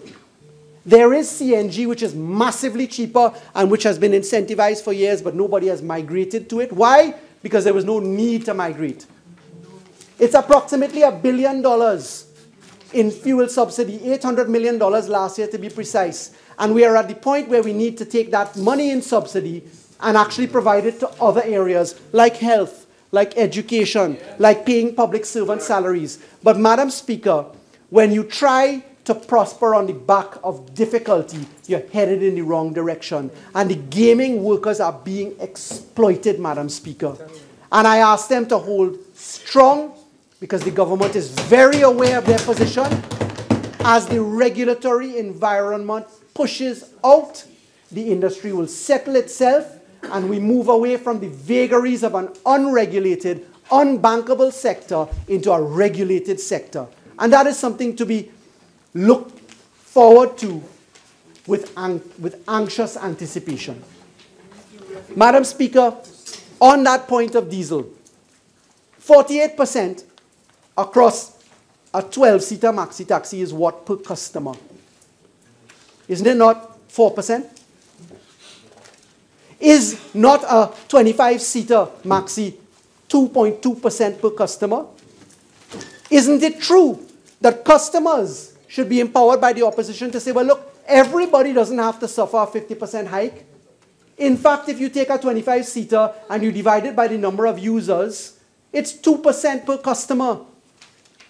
So instead of calling for responsibility, as Minister Young did in speaking to one of our banking sectors and saying, don't touch the hair on the head of an employee, Minister Young was doing no different from what RBC did when David White stepped out and said in the public press that there will not be any adjustments as a result of the increase in 30 to 35% for corporate taxes. Because, Madam Speaker, the truth is that this budget does not target the most vulnerable. This budget is designed to encourage the most vulnerable to receive the state resources. Taking $1 billion in fuel subsidy and paying people to still be employed is maintaining their lifestyles. That's the truth of the equation. Madam Speaker, another extremely important facet of success by this government resides in the work that we have done, tied into our criminal justice reform, was the reform that we did in children, Madam Speaker. And let me speak to this because I noticed that perhaps we don't boast well enough. This government came to Parliament with the Family and Children Division Bill, and this government amended 19 pieces of law. This government sat and dealt with the child rehabilitation centers, children's homes, the conversion of YTC to Child Rehabilitation Center from St. Michael's moving across there. And this very humble member for Tobago East, not out in the front line boasting, but Madam Speaker, I notice other people are now taking credit for the facilitation of a product which sat down for 20 years in the judiciary, 5 years under the last government. Madam Speaker, we will, as a government, be able to open 2 new courts, one in Faizabad, one in Port of Spain. 2 new courts after the interview of 13,000 employees, after the production of the rules of the Juvenile Court Project, of the establishment of 169 child protection officers at the TTPS under this Minister of National Security, and all of that will have been done in 12 months' time. What is the big news item for the members opposite? Frankie Khan's wife owned the property in Faizabad. That's the big news. Your time is now expired. You're entitled to 10 more minutes if you wish. So the big news for the members opposite is that a member of the government, his spouse owns the property. And you know what? That's true. The judiciary took the property in 2014, 2015. The last Attorney General would have been dealing with the judiciary in securing Mrs. Khan's property. So all of a sudden it is scandal. You see, Madam Speaker, I want to caution the public. This Parliament has privilege. Some members are wont to use their privilege in whatever way they see fit. Some of those members are not ready to go outside and say what they have to say. You'll notice that this government is not busting any mark in the Parliament. What we have to say is on the outside. Madam Speaker, we're busting it in the courthouse. That's where the mark is being bust. And albeit that it is measured, because we wish not to sensationalize the matters, because you know what's important is the proof in the product, proof in the pudding, proof in the eating, not the gallery and old talk. And I want to compliment Minister Young for his boundless energy in being such a phenomenal team player. And I'd like to compliment the Prime Minister for having the foresight to put someone with energy crossing two portfolios, Office of Prime Minister and Office of the Attorney General. You see, we're team players, Madam Speaker. Madam Speaker, I could easily tell you about matters that we're looking at. There's a matter right now on my desk. A door being replaced under a contract for $76,900. One door. That's the same type of bill that we had in Piarco Airport Inquiry, where one door was $80,000. But Madam Speaker, no, that is in fact not a police matter. The truth is this. We could stand up, we could list the names. Minister Indarsingh stood yesterday and showed you a plate for $18 US. That lands here at $180 TT, being sold for $5,800. He could have called the name, he could have called the supplier, but he did not. You know why? People want to see the results. And Madam Speaker, when we look to the Children and Family Division as a success story, I would like to say that this government will have achieved in the Children and Family Division one of the greatest accomplishments in law possible. And Madam Speaker, I'd like to flag that coming next in line is in fact the Criminal Division, as we take that model and apply it to the Criminal Division. Madam Speaker, I would like to spend a couple of moments on the registry. That is the land registry. I'd like to tell you that we have achieved a landmark under this particular government. There are 470,000 deeds that we are now scanning from 1930 to 1959. We have completed the lock-in of the IDB project for the scanning of all deeds under the RPO section, and from the 1970 go forward. We are prioritizing the registry so that we can have electronic filing, electronic availability of documents, and I'd like to flag that we are soon to introduce e-payments in a cashless environment. But why are we doing this, Madam Speaker? The land registry and the vital records registry is critical to fraud and to enforcement. I am very pleased to say that the Registrar General's Division has signed MOUs with the FIB, with the TTPS, with the Ministry of Social Development, etc., where we provide all live records and birth records, death records, marriage records, etc. We've taken the information in the Ministry of Works and Transport, where we've completed the registration of all licenses, of all cars as we move forward. Put all of that in to an accessibility amongst government stakeholders, be it in pensions or national security or the Trinidad and Tobago Police Service. But the land registry ties into the implementation of property tax, and it ties into the implementation of anti-fraud measures. You see, Madam Speaker, when you know who the owner of a property is, when it was transferred, And when you layer that on with a very important thing which is coming in the amendments to the registration of lands and deeds and other aspects, you're actually going to see an improvement in the knowledge of how we manage the resources of Trinidad and Tobago. And when they asked the Minister of Finance, what is he doing to operationalize the property tax, that is what is being done. Because, Madam Speaker, there is nothing wrong with property taxes. Look at WASA. Minister Lee Hunt put out into the public domain recently the fact that 1 litre of water costs $5.50. All day of WASA, tap on, run the tank dry, costs you $3 TT.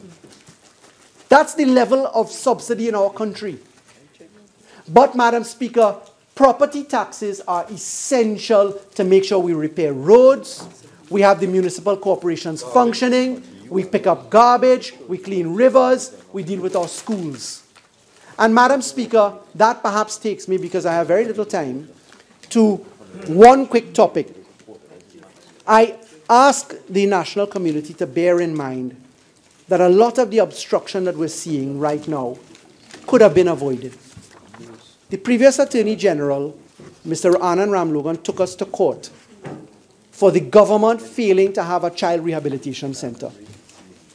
The claim before the court was the failure of the Attorney General to have a community residence. So Ramlogan sued himself in a different capacity. As Attorney General, the law was proclaimed by his government. He stops being Attorney General, he goes to court and he sues himself. And here's what it cost us. It cost us $1,579,000 to maintain one child, thanks to Mr. Ramlogan. It's no different from Devant Maharaj going to court and suing the government for the production of the annual reports for the Interception of Communication Act. For what years? For the years 2010, 2011, 2012, 2013, 2014, and 2015.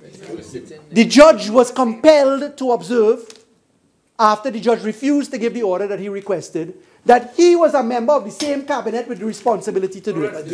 That didn't do it. How we tell them, ask yourself, just get vexed. And as the Prime Minister says, when we tell you ask yourselves, you get vexed.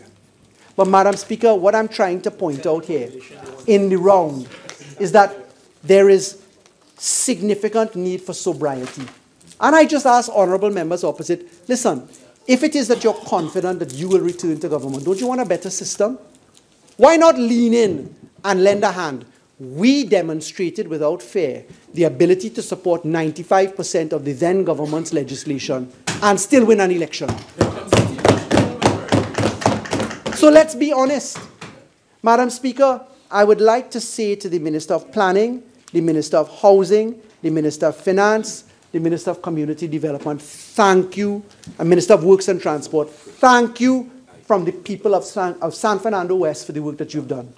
Madam Speaker, I was disappointed that Pointe-a-Pierre didn't reflect to the national community that on the day of significant flooding, that I was in his constituency, with backhoes, with trucks, cleaning rivers in his constituency, called to make sure that the work was being done. But you know what the incredible thing is? Acting Prime Minister Errol MacLeod, member for Pointe-a-Pierre, for 5 years straight, did absolutely nothing. And Pointe-a-Pierre says today, why are you fix me up? Well, we are fixing you up. And we started in your rivers and in your drains. And we cleared. But, Madam Speaker, I should declare my interest in housing. As you know, I'm involved in quite a lot of development. The measures under the Minister of Finance for housing are very significant. It is to completely renovate the housing demand in Trinidad and Tobago. Because, Madam Speaker, San Fernando West has approved in the budget its waterfront for the first time. It has approved housing under the Ministry of Housing for the first time. It has approved its community centers for the first time. We turned sod and opened the St. Vincent Street Community Center to complete the works which were stopped in 2010. 7 years later, San Fernando Central is about to get a community center. But, Madam Speaker, on housing, to the people of Trinidad and Tobago, to the people of San Fernando West, there is massive opportunity available under the housing program. And under that housing program, the private sector steps in, the private sector develops land, the private sector can access government land, the private sector, if it uses its own land, can be paid approximately $100,000 per unit in an environment where you're told, here is the plan, here is the selling price. If you build under the selling price, the profit is yours. Here is your guaranteed surplus. Here is the list from the HDC. And by the way, persons approved at the HDC come with the benefit of a TTMF mortgage or a home mortgage, bank mortgage. So your risk on investment is next to nothing. That's why Tabakit was broad smiles throughout the whole budget. As a successful land developer himself, and I compliment him for it. The truth is that there is massive opportunity. It stimulates the private sector. It encourages development. So, Madam Speaker, far from this being a budget of doom and gloom, this budget is a call to sobriety, to production. There is a lot to come in terms of our regulatory growth, and Madam Speaker, I thank you for the opportunity to contribute. Member for Oakwood East.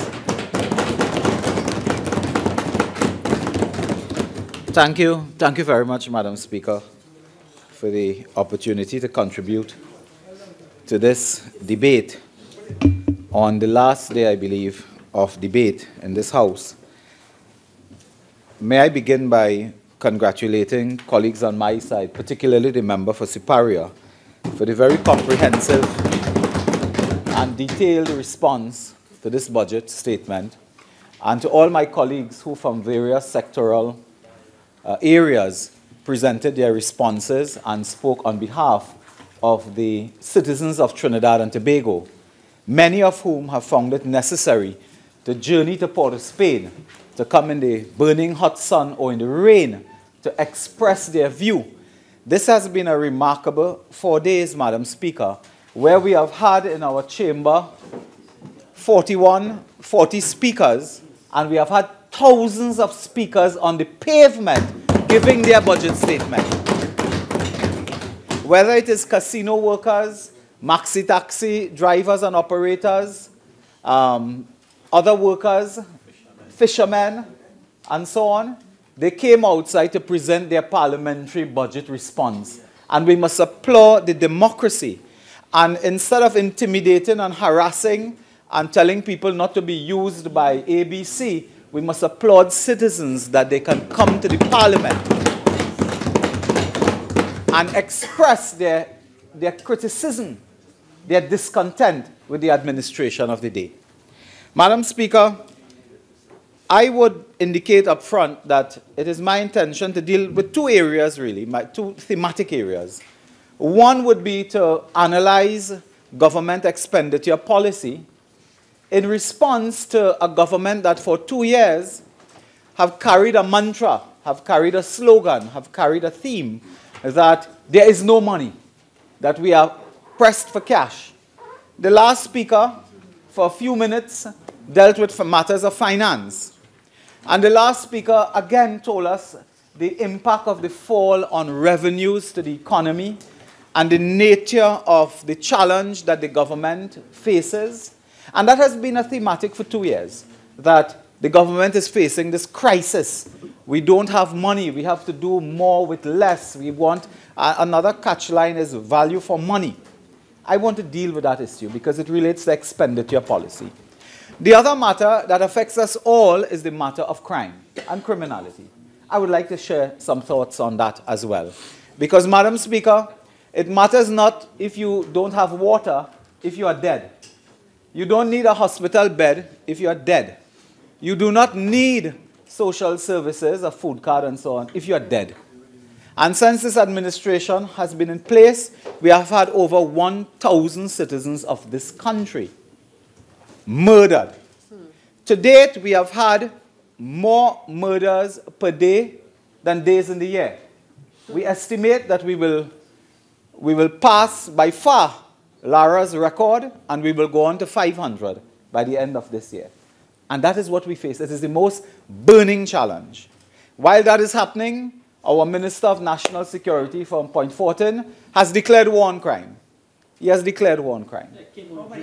The leader of North Korea declared war on the United States. The Venezuelan leader may declare such. He has declared war. Just before he boarded the stage to dance on that boat, he declared war on crime. Mr. Minister, as the member for Caroni Central indicated, you should really deal with the murder rate first before a declaration of war. Madam Speaker, I will deal with the matter of crime and so on. But just a couple points to make on the last speaker. Madam Speaker, I found it interesting that the last speaker said we are not about busing Mark. We're not about that.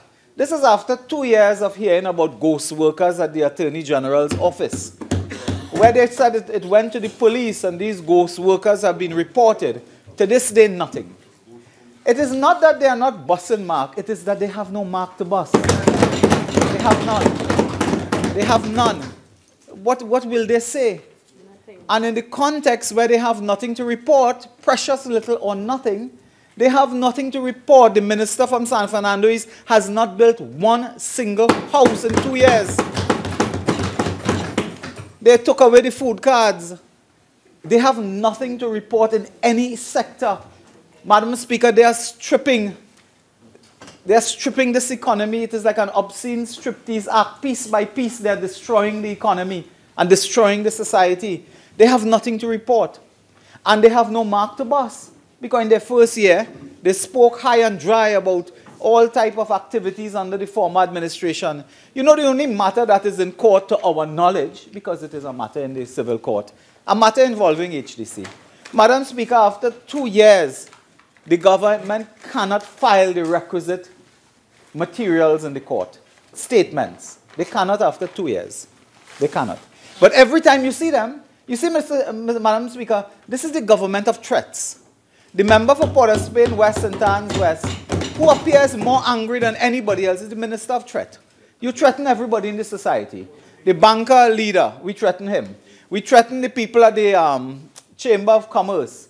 The Wednesday before the budget, they went to the Hyatt to tell us that we're poor. A lady stood up there, made a statement. The minister made a disparaging remark.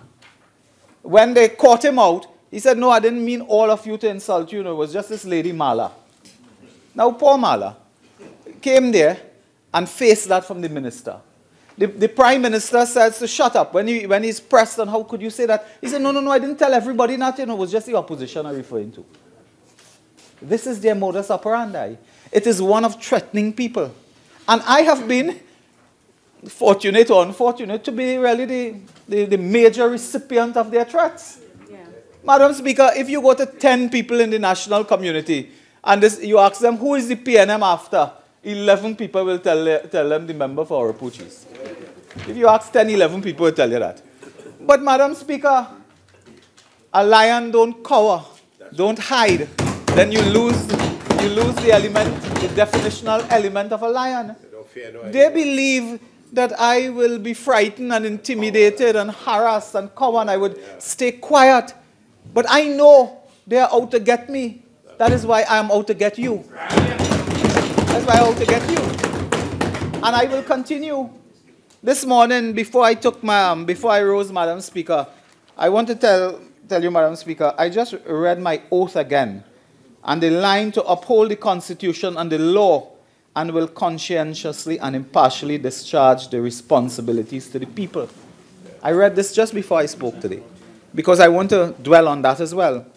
Madam Speaker, the last speaker raised a matter concerning Naparima. When Naparima spoke of Iraq and Syria, the ISIS is called the Islamic State for Iraq and Syria. It is both in one. So to say, you talk about Iraq and not Syria is neither here nor there.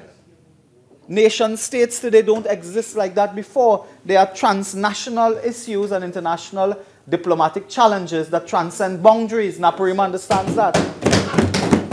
He understands that.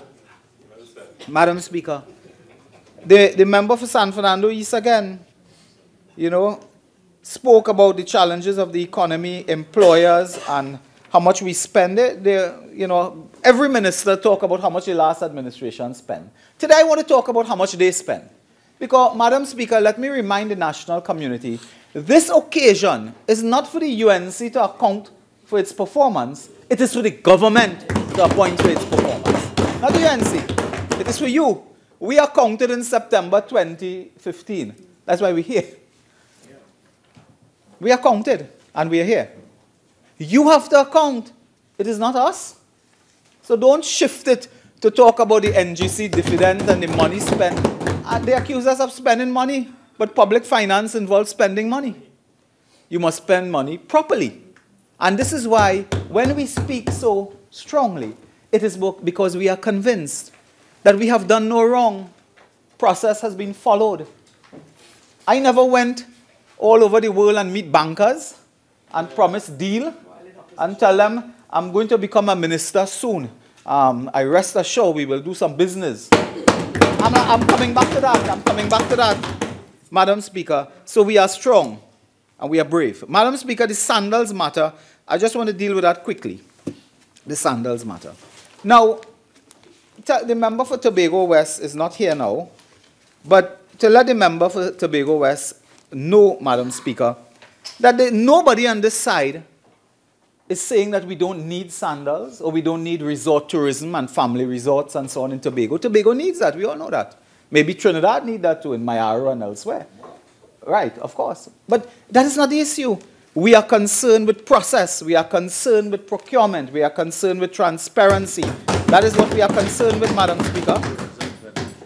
And Madam Speaker, for 2 years, this government has put a lot of emphasis on a twin pillar for development, for their diversification. Well, first, they are committed to diversification within the energy sector. And they are also committed, they claim, to tourism. And they have hedged that, they spoke so much about that. You know what is remarkable? After 2 years, they don't even have a piece of napkin signed by Sandals with a deal, with an arrangement. Not one piece of document, because this is a paperless government. They make deals without paper. The Prime Minister goes to Houston, comes back to announce, I represented you well. We had a nice deal cut there, and thank God I went. We have a supply of gas to follow. We said, who you went with? Nobody. What you have in writing? Nothing. So when we form the government soon, and we want to fully implement his wonderful work, who we need to talk to? Somebody in Houston we don't know? What to go when we go there? What to say? A gentleman from Diego Martin West was here. What all you agree to? Tell us. We want to implement. There's a problem, Houston. Public management involves notes, minutes, papers, reports. They talk about the gas line from Venezuela, the flight of Venezuela. We saw somebody in a conga line in Venezuela with Maduro. When we ask, what do you have in writing? Oh, we don't have anything yet. We come in close. We come in close. We come in close. Everything will happen soon. All we have is a picture of a conga line from Venezuela. Nothing we have. When we raise the issues, they say we're unpatriotic, we don't love Trinidad and Tobago. That's what their response is, you know. In Sandals, I will just put quickly on the table, Madam Speaker. Sandals have indicated to the government, is it true or not, that while they may have an interest, they will not fund that project. That project is expected to be 400 million to 500 million US dollars. Almost 4 billion TT dollars. Where is the 4 billion TT dollars coming from? They tell us we are following the Hyatt model. Well, this is actually the Hyatt model. We are in the Hyatt model. But the Hyatt model is taxpayers pay, and every single year we pay $256 million on loan arrangements for Hyatt Ryson Road, Tower 1, Tower 2. It is done under UDICOT. Those of us in the UDICOT over the years know. The Hyatt model is taxpayers pay. 17 years. So is Tobago Sandals the Hyatt model? Where are you going to find $4 to $5 billion from? Because Sandals is telling you, we will fly the flag, but we don't have that money. You find the money. Yeah, pay us for management. Madam Speaker, what are the favorable concessions, the tax concessions? What are the financial package and the tax breaks offered? What is the land deal? Are there foreign labor arrangements involved to bring in foreign labor? So people in Tobago who think they're getting jobs, or certain categories of jobs, think again. What are the environmental considerations? What are the investment concessions, packages that you are going to give? These are simple questions we ask. If you are and you know one problem with this government, the member for Caronese, he bought 98,000 laptops in 5 years. Anybody know that? 98,000 laptops. No iota of corruption and sin. They try to rent 2 boats, they can't do it without bubble. To get 2 boats, they can't do that without bubble. You know it had 4 probes for 2 boats? They can't do it without some cooking up, some corruption, some bubble. And tell us up front about Sandals before you create a situation where we need 20 probe into Sandals. Who has the land been transferred? If it has been transferred to which company? Who is the chairman of that company? Who are the directors if the land has been transferred? We ask you, are there considerations for an expansion of the airport in Tobago? If that airport is to be expanded or a new airport built on whose lands? Will you do that? What is the infrastructure cost? Do you all know that, even know that by now? And Madam Speaker, is that project to be funded outside of the constitutional THA budget allocation? Yes. These are important questions you must confront now, otherwise you will have to put 20 probe in place after. Do it up front and level with the population. We are not saying no to Sandals. And the final point on Sandals I raise. What is it about you? There's established procurement processes in ministries, Central Tenders Board. You have not implemented procurement legislation yet. So you have CTB and so on. But did you open an invitation, did you send out an invitation in the Caribbean, in the hemisphere, in whatever forum, and invite hotels and resort centers around the world to say, please send us your package, give us your package, your proposals for a resort and family beach resort in Tobago? Did you do that? Did you ask Spice Island, Royalton Luxury Resort, what is some Cap, Maison, Four Seasons. In San Fernando East, there's a resort, Villa something. The member is familiar with that. Did you inquire from them if they're interested in putting a proposal for Tobago? Did you? Some villa thing in San Fernando. But did you ask for proposals? No. It is on record that the principal of Sandals came to Trinidad years ago, met someone who he didn't know was the opposition leader, and they started to talk, and somebody said, no, Sandals in Tobago is a good idea. Let's do it. You cannot do that. You can't do that. To say it in local terms, you can't do that. Public expenditure requires public process, transparency. Go out and do the thing properly. You get a resort, you have a shortlist, you put a team together and you select. The member from Moruga now disturbing, but he will find his way by himself, Madam Speaker. Yes, Madam Speaker. I heard him speak, Madam Speaker, from Moruga table, and I took some notes to respond to Moruga table, and he left. Madam Speaker, when he was talking, the sign language man could not understand. There's a man right here on the screen. Couldn't understand what he was saying. He made some statements about history and Moruga and the road. You know, they had sod turned in for the roads in Moruga in his office. They turned the sod in his office. But when he come back, I don't like talking behind people back. Madam Speaker, I want to get to another key matter. Everybody, the mantra, we don't have money, we don't have money. How we could do this without money, we have to cut and paste, we have to do this. Madam Speaker, look, I can't display nothing, but I can hold in my hand, close to my chest. I cannot brandish nothing, and this is, I put a clear page, Madam Speaker.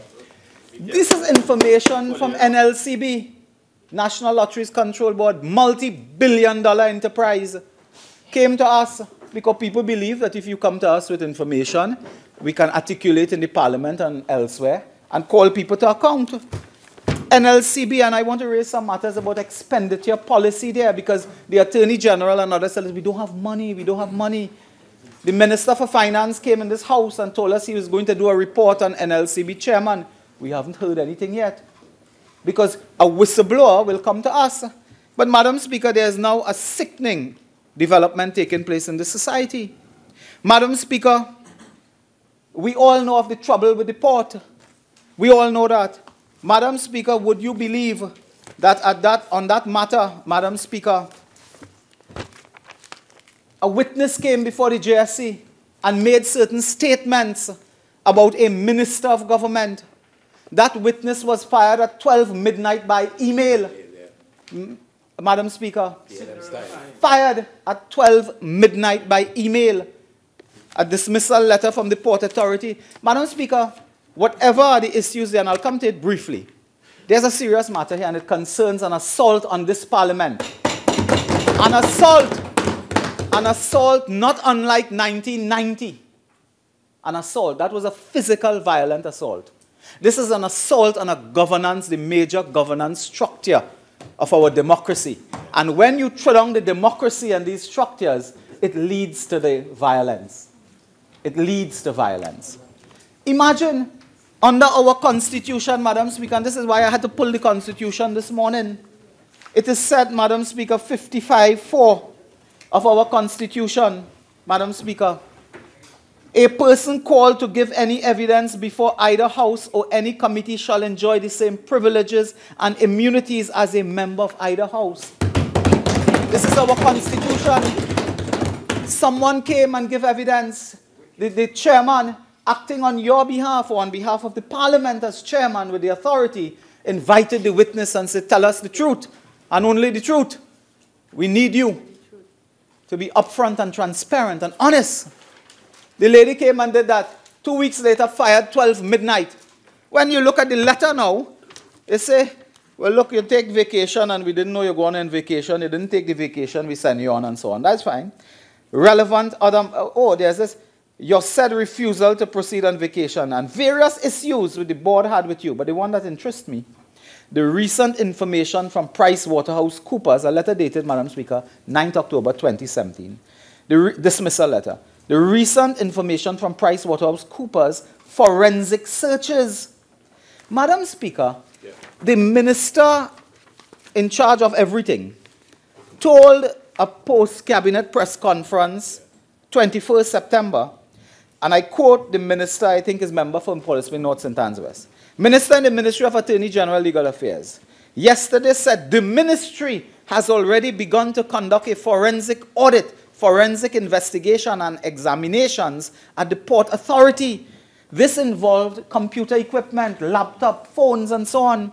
What ministry, when we ask, how can a ministry seize devices from a statutory body, an entity such as the Port Authority of Trinidad and Tobago? The Ministry of Housing has in its building the HDC. This Minister of Housing cannot go to Mr. Newman and tell him surrender all your computer and your phones and so on. We're doing Madam Speaker, an analysis. Standing Order 48.1, there is no relevance.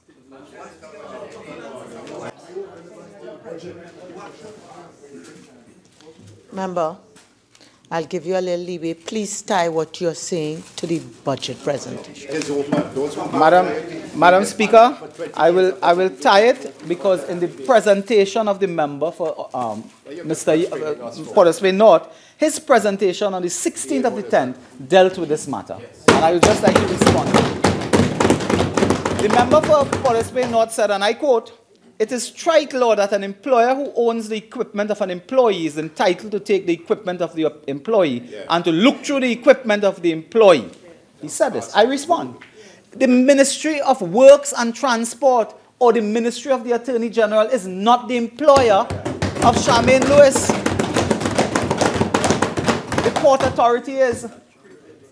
It is a statutory body. And the ministry is not an employer. And this letter suggests that PricewaterhouseCoopers is acting as the FBI. That's right. Doing forensic analysis. When that phone, and I will end with this, there's a dangerous issue here.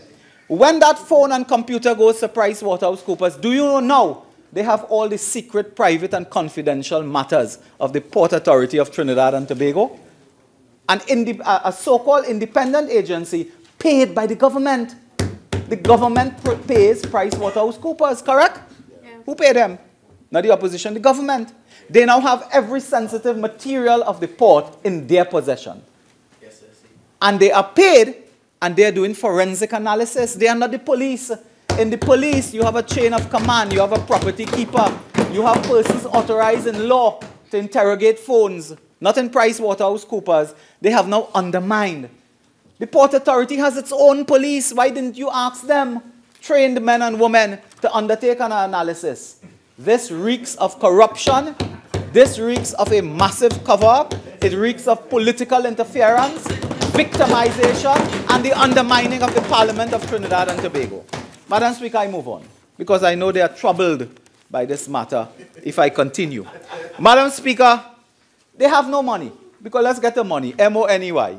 They have no money, M-O-N-E-Y. At CPEP, we learned that they gave almost $3 million to a consultant, Mr. Rolf Balgobin, to undertake a reorganization of CPEP. At the end of it, he was reorganized. He left all the state boards. He left. CPEP squandering $3 million on that. NLCB, Madam Speaker, I want to get to that quickly. NLCB is told, as the rest of the national community, to tighten their belt. Tighten their belt. And they have to cut the expenses and so on. Madam Speaker, we are seeing a total mismanagement of a leading financial organization in this country. The report suggests that they have squandered money as if they never see money. They have spent and overspent on trips abroad, Madam Speaker, lavish travels to China, Italy, Las Vegas, Magdalena, Tobago, expenditure on awards ceremony. The Minister of Finance stopped one trip. That's what they're muttering. The Minister stopped the travel of NLCB. I asked the Minister of Finance, did they return the money? Just confirm that money given to officials of NLCB were returned to NLCB when the Minister of Finance actually did clip their wings. They were off to China, off to Japan, and the Minister clipped their wings. Whether they returned the money, that's the issue. They had awards ceremony, Madam Speaker, and I will come to it. Retreats at the Hyatt, cricket excursions, invoices to friends and family. Unbelievable how they spend money. Let's look at the money. At Hilton, NLCB staff on awards function. They took vouchers from Massey store. You know the total amount of these vouchers, Madam Speaker, which they paid was almost $100,000. $80,000 plus additional expenses of $23,000 paid to Massey. This voucher for employees at a time when they claim they have no money. Madam Speaker, 10 members of staff received Staff Long Service Award, $108,000. They bought Johnny Walker Black from A.S. Bryden as gifts for board members, $40,000. And yesterday, the Minister of Health, poor fella, I saw a newspaper report, Madam Speaker, Minister of Health complaining of the too expensive for a screw. That's what he was complaining about yesterday. A screw for $3.50. They're buying in the regional authority for $1,200. He went online on Amazon and see the screw for $3.50. He complaining that the screw too expensive, and at NLCB, $40,000 on Johnny Walker Black. That is where we reach, Madam Speaker. He wanted a cheaper screw and couldn't get it. And complain about that, while NLCB is squandering this type of money. Madam Speaker, decoration for Hilton for their function, $106,000. $60,000 sound system. Here this one. The entire bill for their awards ceremony was in excess of $800,000 at NLCB. Complaining about this titanium screw. Madam Speaker, the children's party in excess of $250,000. They are farming out management services and so on to companies. $400,000. That is what they are spending, Madam Speaker. Is that tightening the belt at NLCB? Is that, Madam Speaker, what the government is talking about? So when you ask us where to get the money, that is where you get the money. Madam Speaker, I go to another piece of package. NLCB board members, Madam Speaker, friends and family.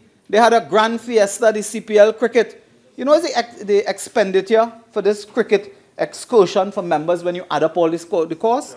$687,000. NLCB.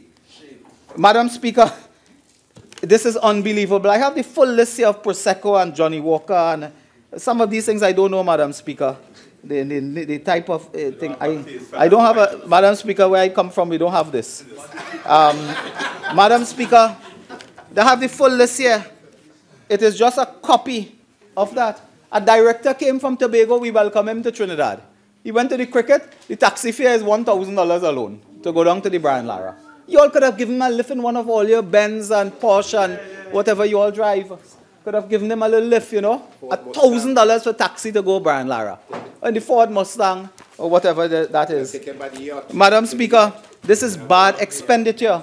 It is a waste of money. The other 2-day retreat at Hyatt, I told you about that. You know, the pens and the pencil, stationery, cost $18,000. Paperclip, pen and pencil, $18,000 at the retreat. Look, I have here all the bills for me. What's happening under their watch? Trinidad and Tobago Supply Chain Solutions is the company they're using for Hyatt. I have it here. Bad expenditure, Madam Speaker. Madam Speaker, I raised a matter with the Minister of, Finance. I told him they have a chairman there. Is the chairman related to any member of the cabinet? That's the first issue. Huh? Is the chairman related to any member of cabinet? I don't know. Maybe they'll clarify that. NLCB chairman. Do you know this member claimed to receive threats, but admitted in a letter to NLCB signed by the chairman, I did not report this to the police. I spoke to a few board members. They tell me to get private security. We have been the taxpayer paying, Madam Speaker, in excess per month of $10,000 for personal bodyguard service for the chairman, people patrolling by his house, and some other patrol did. Oh no, they're doing bug sweep in his office. The special branch is there. If any member of government, senior member of course, believes that somebody's spying on them, there's a unit in the police you can call to do a sweep and so on. That's normal. This is done independently, so the taxpayer pays $10,000 a month. This is what you call value for money. That's Johnson. Yeah, that's the man. Madam Speaker, they have an outstanding bill there. They have an outstanding report, Madam Speaker. Outstanding bad debts owed to NLCB. $25 million in bad debts owed to the NLCB from agents. It will be interesting to look at the list of agents to see who they are, where they are. I don't have time for that. I don't have time today, Madam Speaker. Not today. Not today. Madam Speaker, another day. I come to another important point because I want to get on to crime badly. You see, Madam Speaker, when we speak on this matter, they accuse us. You know, when we talk about corruption, they accuse us of corruption. When we talk about theft, they accuse us of being thief. Thank God we don't talk about rape, Madam Speaker. So they accuse us of the crimes that we raise for accountability. The Prime Minister went in the airport and he knew, the Prime Minister said he knew that the member for Oropuch East will be in court. You know that? Yeah. Went on Piccadilly Square. You know what people were in their bedroom? But didn't know the Minister of Public Utilities wasn't a citizen of Trinidad and Tobago, was a citizen of another country. Didn't know that one. But know that. And he could cost. And Madam Speaker, as I heard that at the side, there is a disturbing, Madam Speaker, to me, I want to say, there is a disturbing and almost pathological obsession by the head of the government with the female anatomy and female attire. It is a pathological obsession. Madam Speaker. Member for Oropuchis, I'd ask you to withdraw that and say it in another way, please. I think I withdraw that. I will say it another way then. There's an obsession with attacking females. I can say that.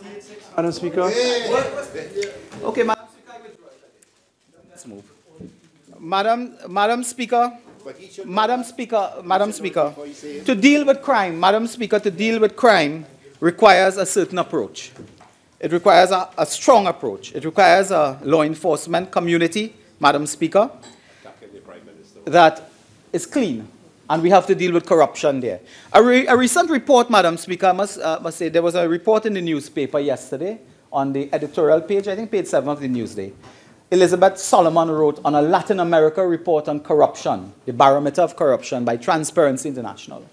And in the hemisphere and in the Caribbean, it is well reported that persons do not have confidence in elected representatives and in the police in dealing with corruption.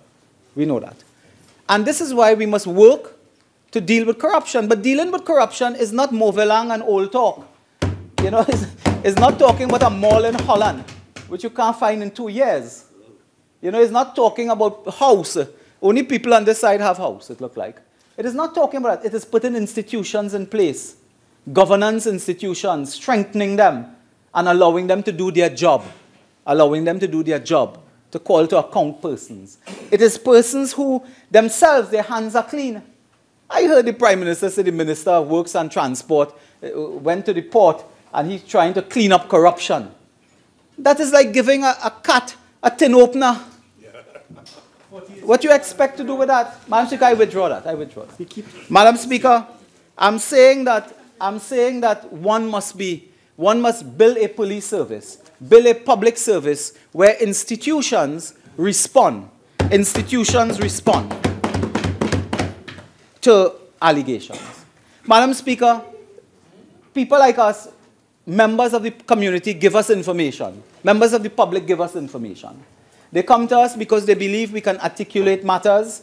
They are voiceless. In some cases, they are invisible. They give us information. And Madam Speaker, some troubling information has come to me of allegations involving high public officials. Public officials who themselves are in sensitive positions, and information that public officials are involved themselves in wrongdoing, allegations. One such matter, Madam Speaker, came to me, and my advice to persons coming to me with that is one thing. I am not police. I don't investigate nothing. I have nothing to do with that. Anyone comes to me as an opposition member, I invite them to please go to the police and report. Correct. Because that is the right and correct thing to do. We don't investigate. We can raise matters and so on, but we have no power beyond that. And so I have advised people over the last 2 years who come to my office. I say, please go to the police station and report, because you have some allegation, and that's what it is. It is an allegation. It is not true. So you cannot hold someone who is in public service to account or make them out as if they're guilty of something unless it goes through a process.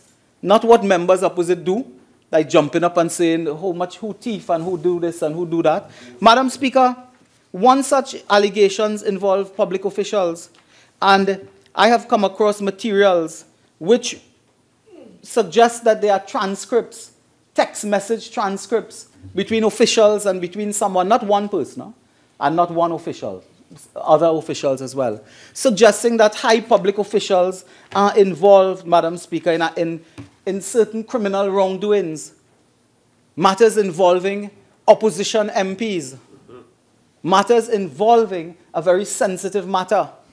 One matter came to me, Madam Speaker, and a chill ran up my spine because it spoke to a conspiracy to plant recording devices in the office of an opposition member of parliament. And when I asked for some material to substantiate that, Madam Speaker, I got something in which a public official is replying to the person to say, I'll be away for a few days. I'm waiting on you. I have to be at an important event tomorrow. We will do the rest next week. Thanks to you. I appreciate your reach out. Madam Speaker, and what troubled me is when a public official is saying, I am at your convenience, just let me know what you need and when, and I'll be ready to assist you. Be comfortable and prepared. Meet me after 6 at the office. Then, great, remember we're in a new building. You can meet me in the new building in the basement. Madam Speaker. Yeah. Member, could you tie this to the budget, please? Thank you. Madam Speaker, when the member for Point Fortin spoke on dealing with crime, and the Attorney General and the member for Port of Spain North, St. Anne's West, they spoke about dealing with corruption within government and within the law enforcement community. They did. All I am saying to the members today is that the threat is real. The threat is real because if it is that members of persons in high public office, something like this could be happening, Madam Speaker, where someone is reporting to us in the opposition that they are engaged with public officials in a conspiracy to wiretap an office of an opposition leader. It is serious. Madam Speaker, President of the United States was impeached on Watergate. President Nixon lost his job on this matter. And in this, Madam Speaker, I will not read every single thing now because I want to move on.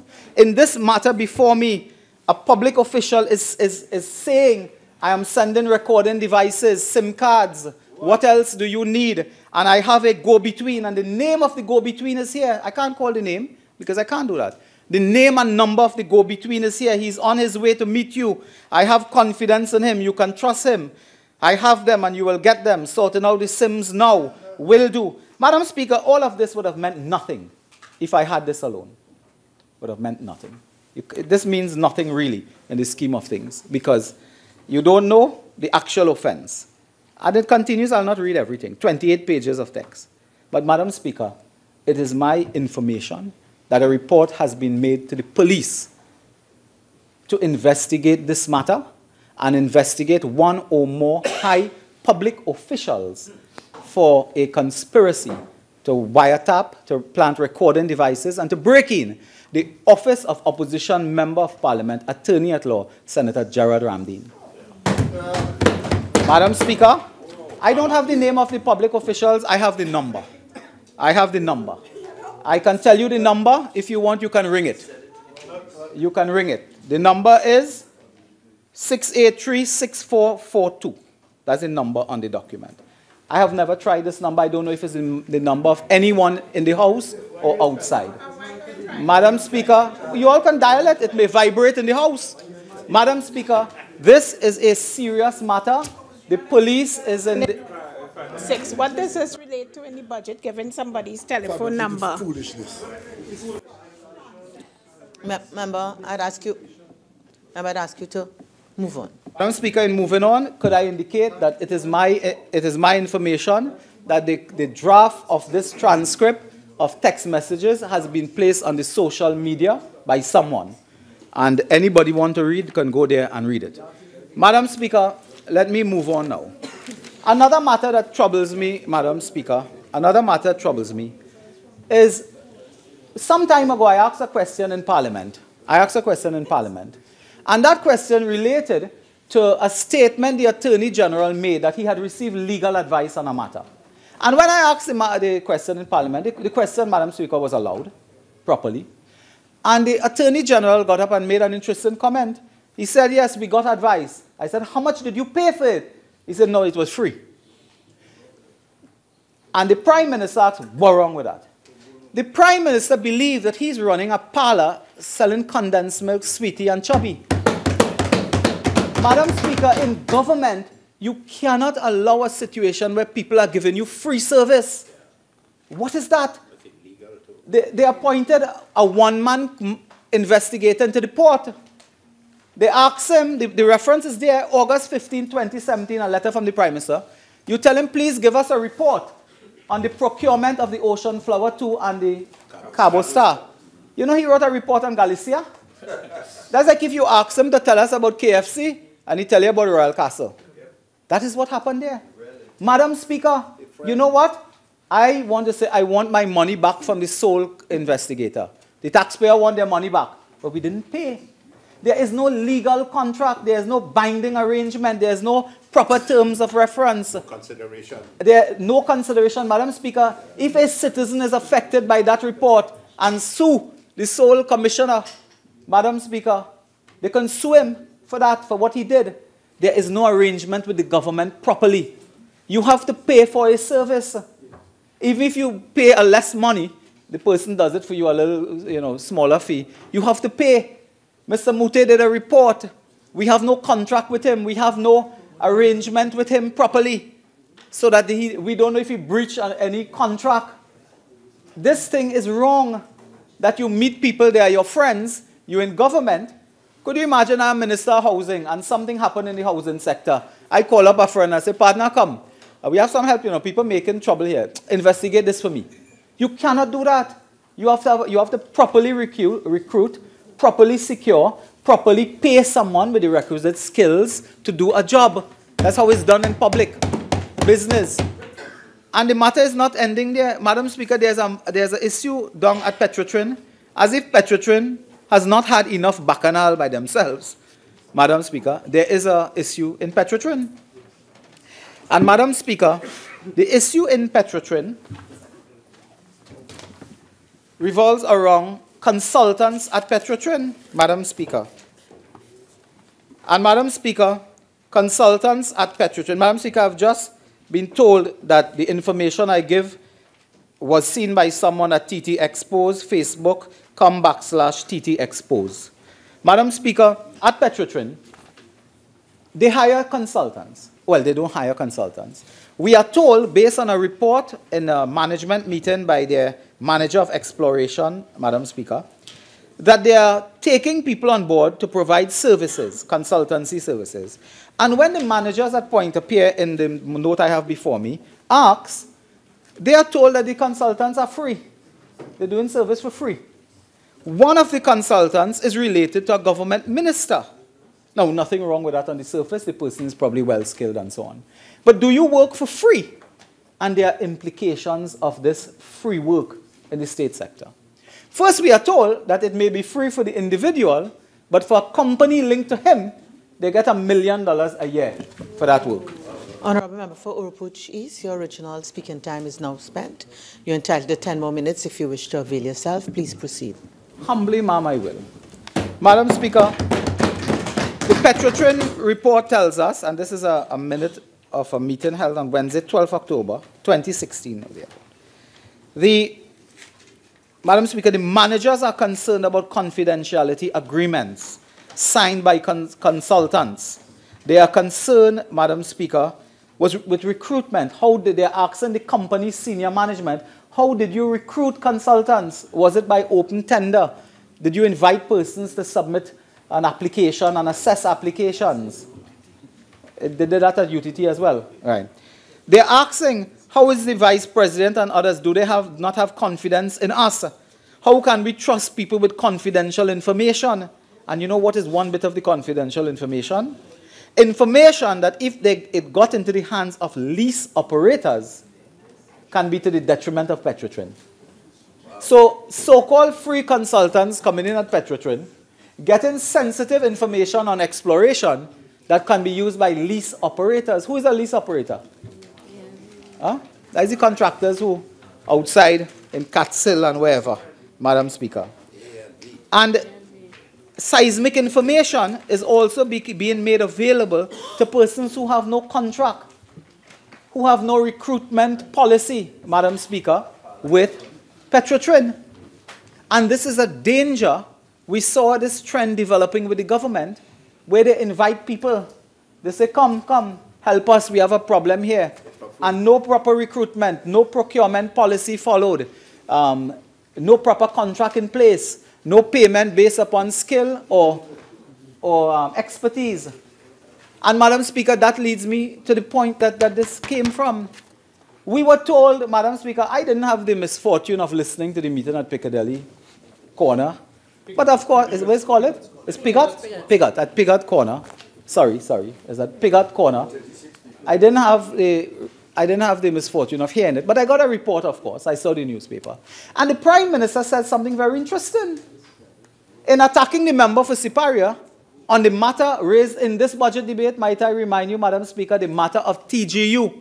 The sale of 40% of TGU is a live issue in the Parliament today in this budget debate. Yes, it is a live issue. Before they stand on 48-1. Yeah.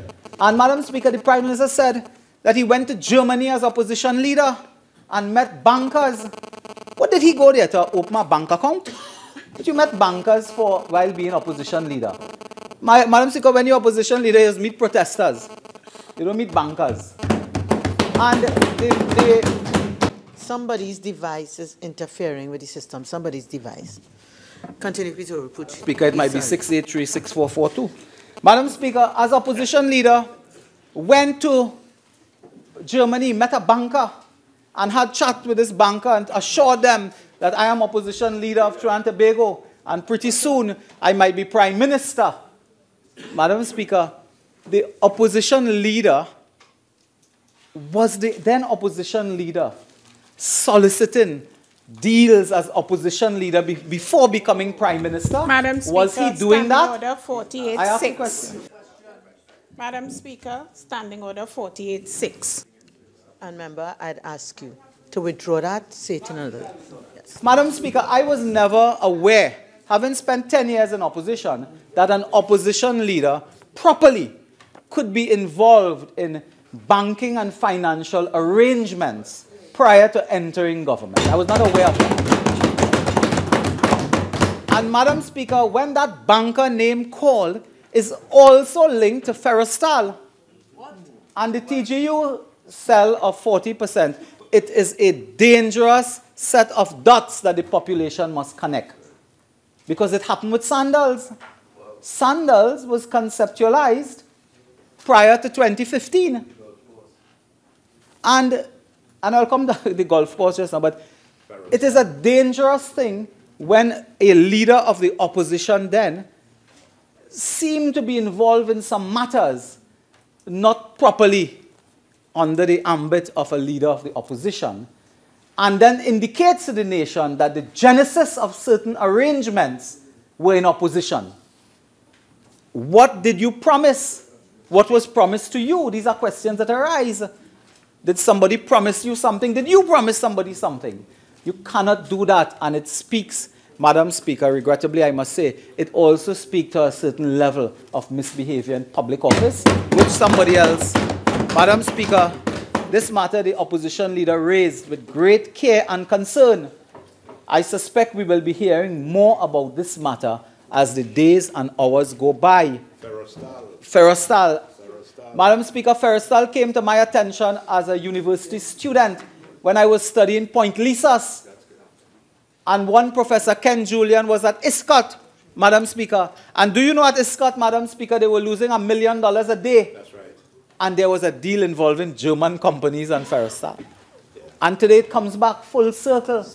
But Madam Speaker, as in the few minutes I have left, Madam Speaker, I want to assure the national community that their time is limited, as the opposition leader, political leader said. They have reached Wednesday in the political cycle. When you blink, you're on Friday. And they will soon discover that the time is ending and they have to account to the population. And accounting to the population is not saying about 2010 and 2015. I heard the member for Port of Spain South the other night reciting all the ills of the administration of the PNM, because claiming that we said that when we were in government and so on. And the member for Port of Spain South, I couldn't stay too long to hear her, but I understand she made a brief presentation, because the member had to account, I think, for 2 days as a minister. So it didn't take much time. But Madam Speaker, when we raise matters like these, it is not for the government, because I know what they'll do. They will stand up after I'm finished and say, look who talking, and corruption and mismanagement and EMBDC and this and that. That's what they will do, accuse us when we stand to raise matters of governance, accountability and transparency to you, Madam Speaker. That is what they will do. Madam Speaker, if I said it once, last year I raised a matter, a sensitive matter as well. I want to remind the national community, when I raised that matter, the Prime Minister got up and attacked me. The member for Port of Spain North got up and was brutal, attacking me last year when I raised a sensitive matter. Expect the same again. The mouse that rode from San Fernando East also put his 2 cents in, Madam Speaker, last year. This year I raised sensitive matters. I expect that they will treat me the same way. But I want to indicate, Madam Speaker, that the lion do not hide, don't cower. You don't hide. So I am prepared. Madam Speaker, it is only warriors that carry scars. Cowards don't carry scars. So cowards don't have scars, it's only warriors. So we are afraid of no one on this side, Madam Speaker. Madam Speaker, I want to ask the government in the closing time to look at their spending. Madam Speaker, the member for Port of Spain North is misbehaving. Madam Speaker, in the closing moments I want to ask the Prime Minister again. Last year, when we raised an issue with the money for the Prime Minister house in Tobago, they said it's $500,000. $500,000, no more. That's for what? 3 something. pre-feasibility study. Do you know in the current budget, Madam Speaker, I have the document before me here. In the current budget, they have put $5 million for a residence for the Prime Minister.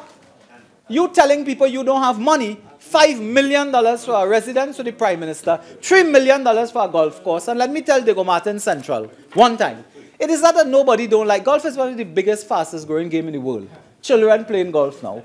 Biggest, fastest growing. Our vision was that the private sector would involve in golf, not the taxpayer. Taxpayers don't involve themselves in spending $3 million for a golf course. That is the private sector must do that. Give them some benefit to open a restaurant and a bar and facilities and entertainment. They will manage the golf course. Not the taxpayer.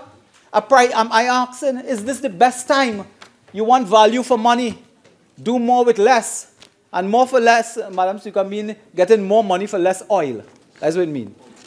You asking people do more for less, but $5 million for a Prime Minister house at this time when you claim you don't have money, that, Madam Speaker, is a travesty.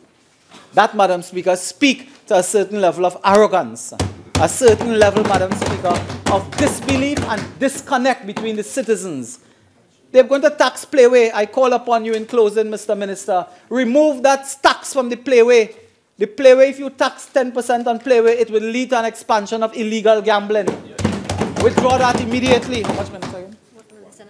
Madam Speaker, in the less than 1 minute that I have before me, I want to ask the Minister of Housing in particular. The people are suffering, calling for houses. Do something apart from reciting old, beaten, trumped-up policies like private-public partnership. Yeah. They're coming with that 2 years now. I understand the partnership at Mount Hope. I think that partnership ended. The partnership ended in more ways than one. No, Children's Hospital. Madam Speaker, private partnership for the Children's Hospital, absolutely nothing 2 years later. I predict that Karaili vine will grow on the Couva Hospital. Reptiles will be running there. I predict that. Madam Speaker, I thank you so much for your patience.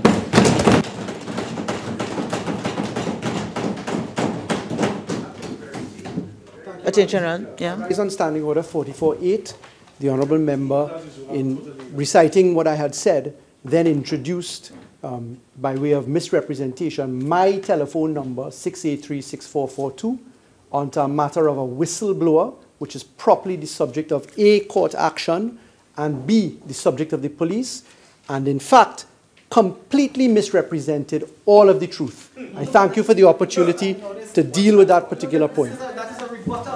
Members, I think we agreed that we will take the break now. For lunch, we shall return at 2 o'clock.